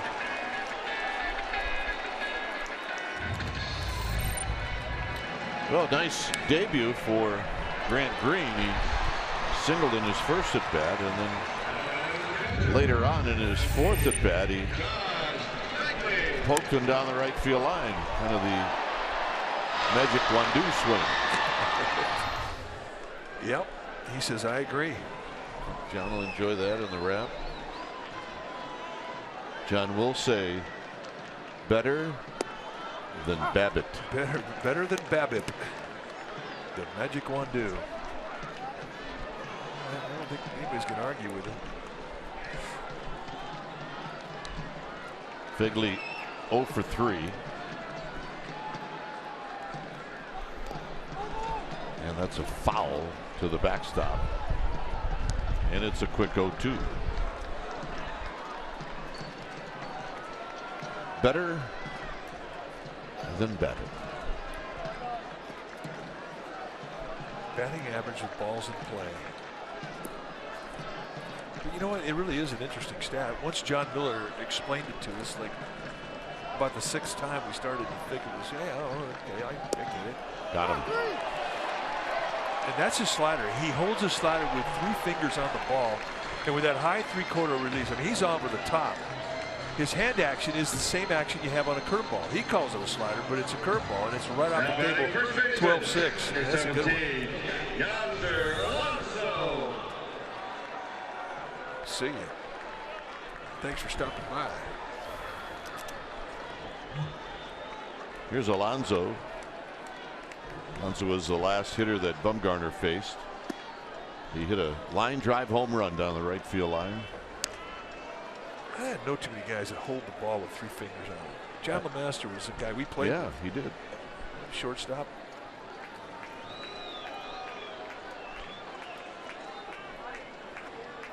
Those guys hold just 2 on the ball. 2 on top of the ball.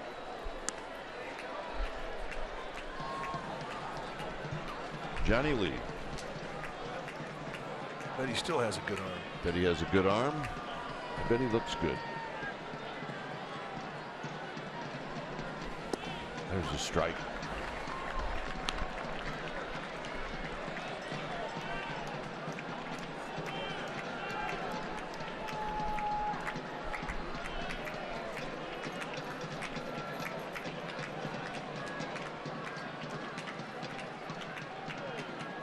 Swinging a chopper foul. And it's 2 balls and 2 strikes.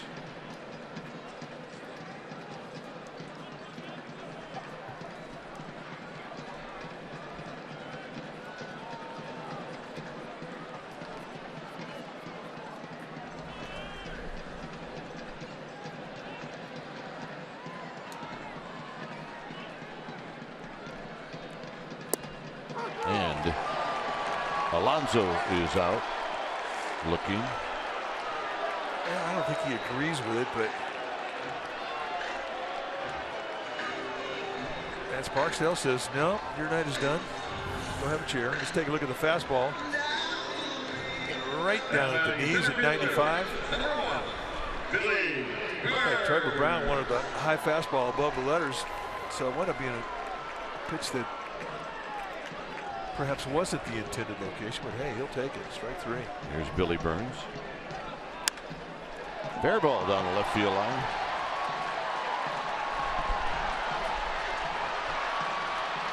They will hold Smolinski.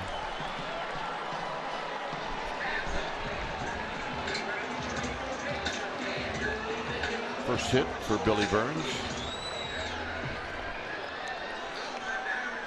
And that'll bring up Coco Crisp.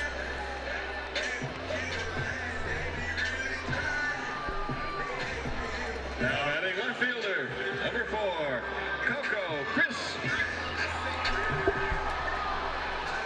Coco Crisp 0 for 3 with a walk.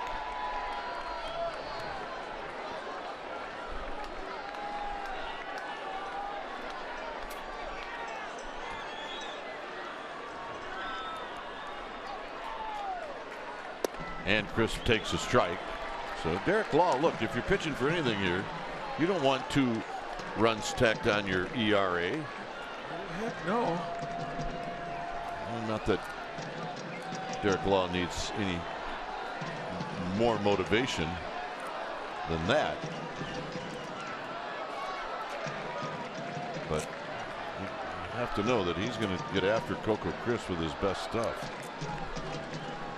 Well, when you're a rookie, you're establishing yourself. You better believe it. Every outing is critical. As you gain the confidence of your pitching coach and your manager.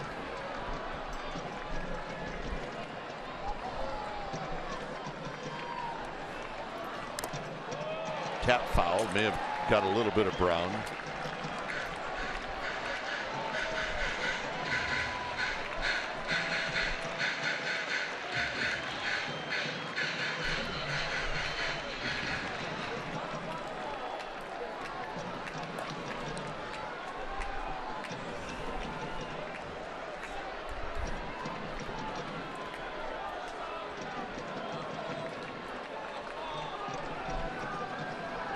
One and 2 to Crisp.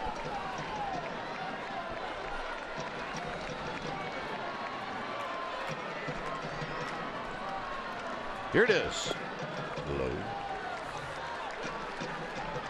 Tell you what, though, it is cool when you're a young pitcher in the big leagues. You get a chance to finish out a game. I mean, it's not a save situation, but it's the 27th out. That is a cool feeling. Stand out there and shake everybody's hand after a win. The only thing that would make this more fun for Law would be if it were in Pittsburgh. Yeah, he had that experience. Because we're finding out that he is the mayor of Pittsburgh. He is the man.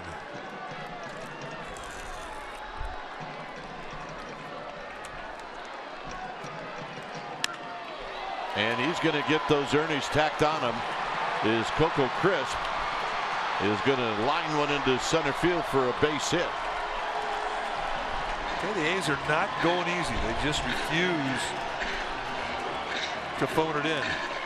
And nice at bat from Crisp. Guy he doesn't know. Got 3 pitches he can strike you out with. Fight with 2 strikes and get a mistake right at the belt. The easiest area to defend, the belt. Number 10. And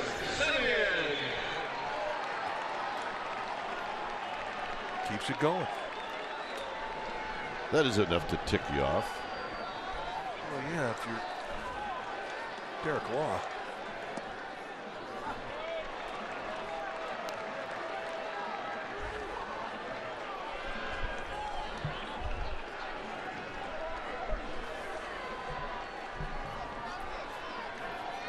Simeon homered in the first. That was about 3.5 hours ago.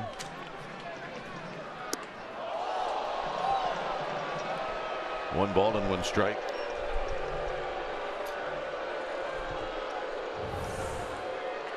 Fastball, lookout. Well, this just became personal.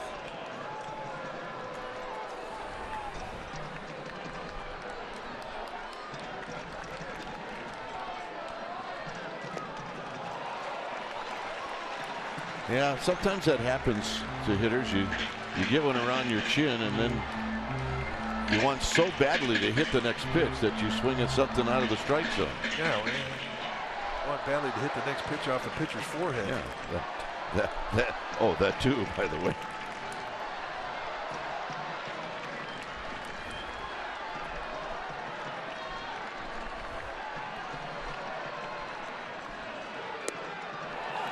And that's the ball game. So the Giants come back and win a game that they didn't have to win this game, but it was important that they start out the 3-game series in Arizona by snapping the 3-game losing streak, and they do it tonight. And Madison Bumgarner and some offense and a happy flight. Well, it really was a happy flight. It's also a happy moment for the Giants fans who were grinding after losing the first 3 games of this series. These are not regular games. These are mini playoff games, and the A's came in and they played the Giants tough. A nice win tonight. If you're going to win one, make it be the last one, because it gives you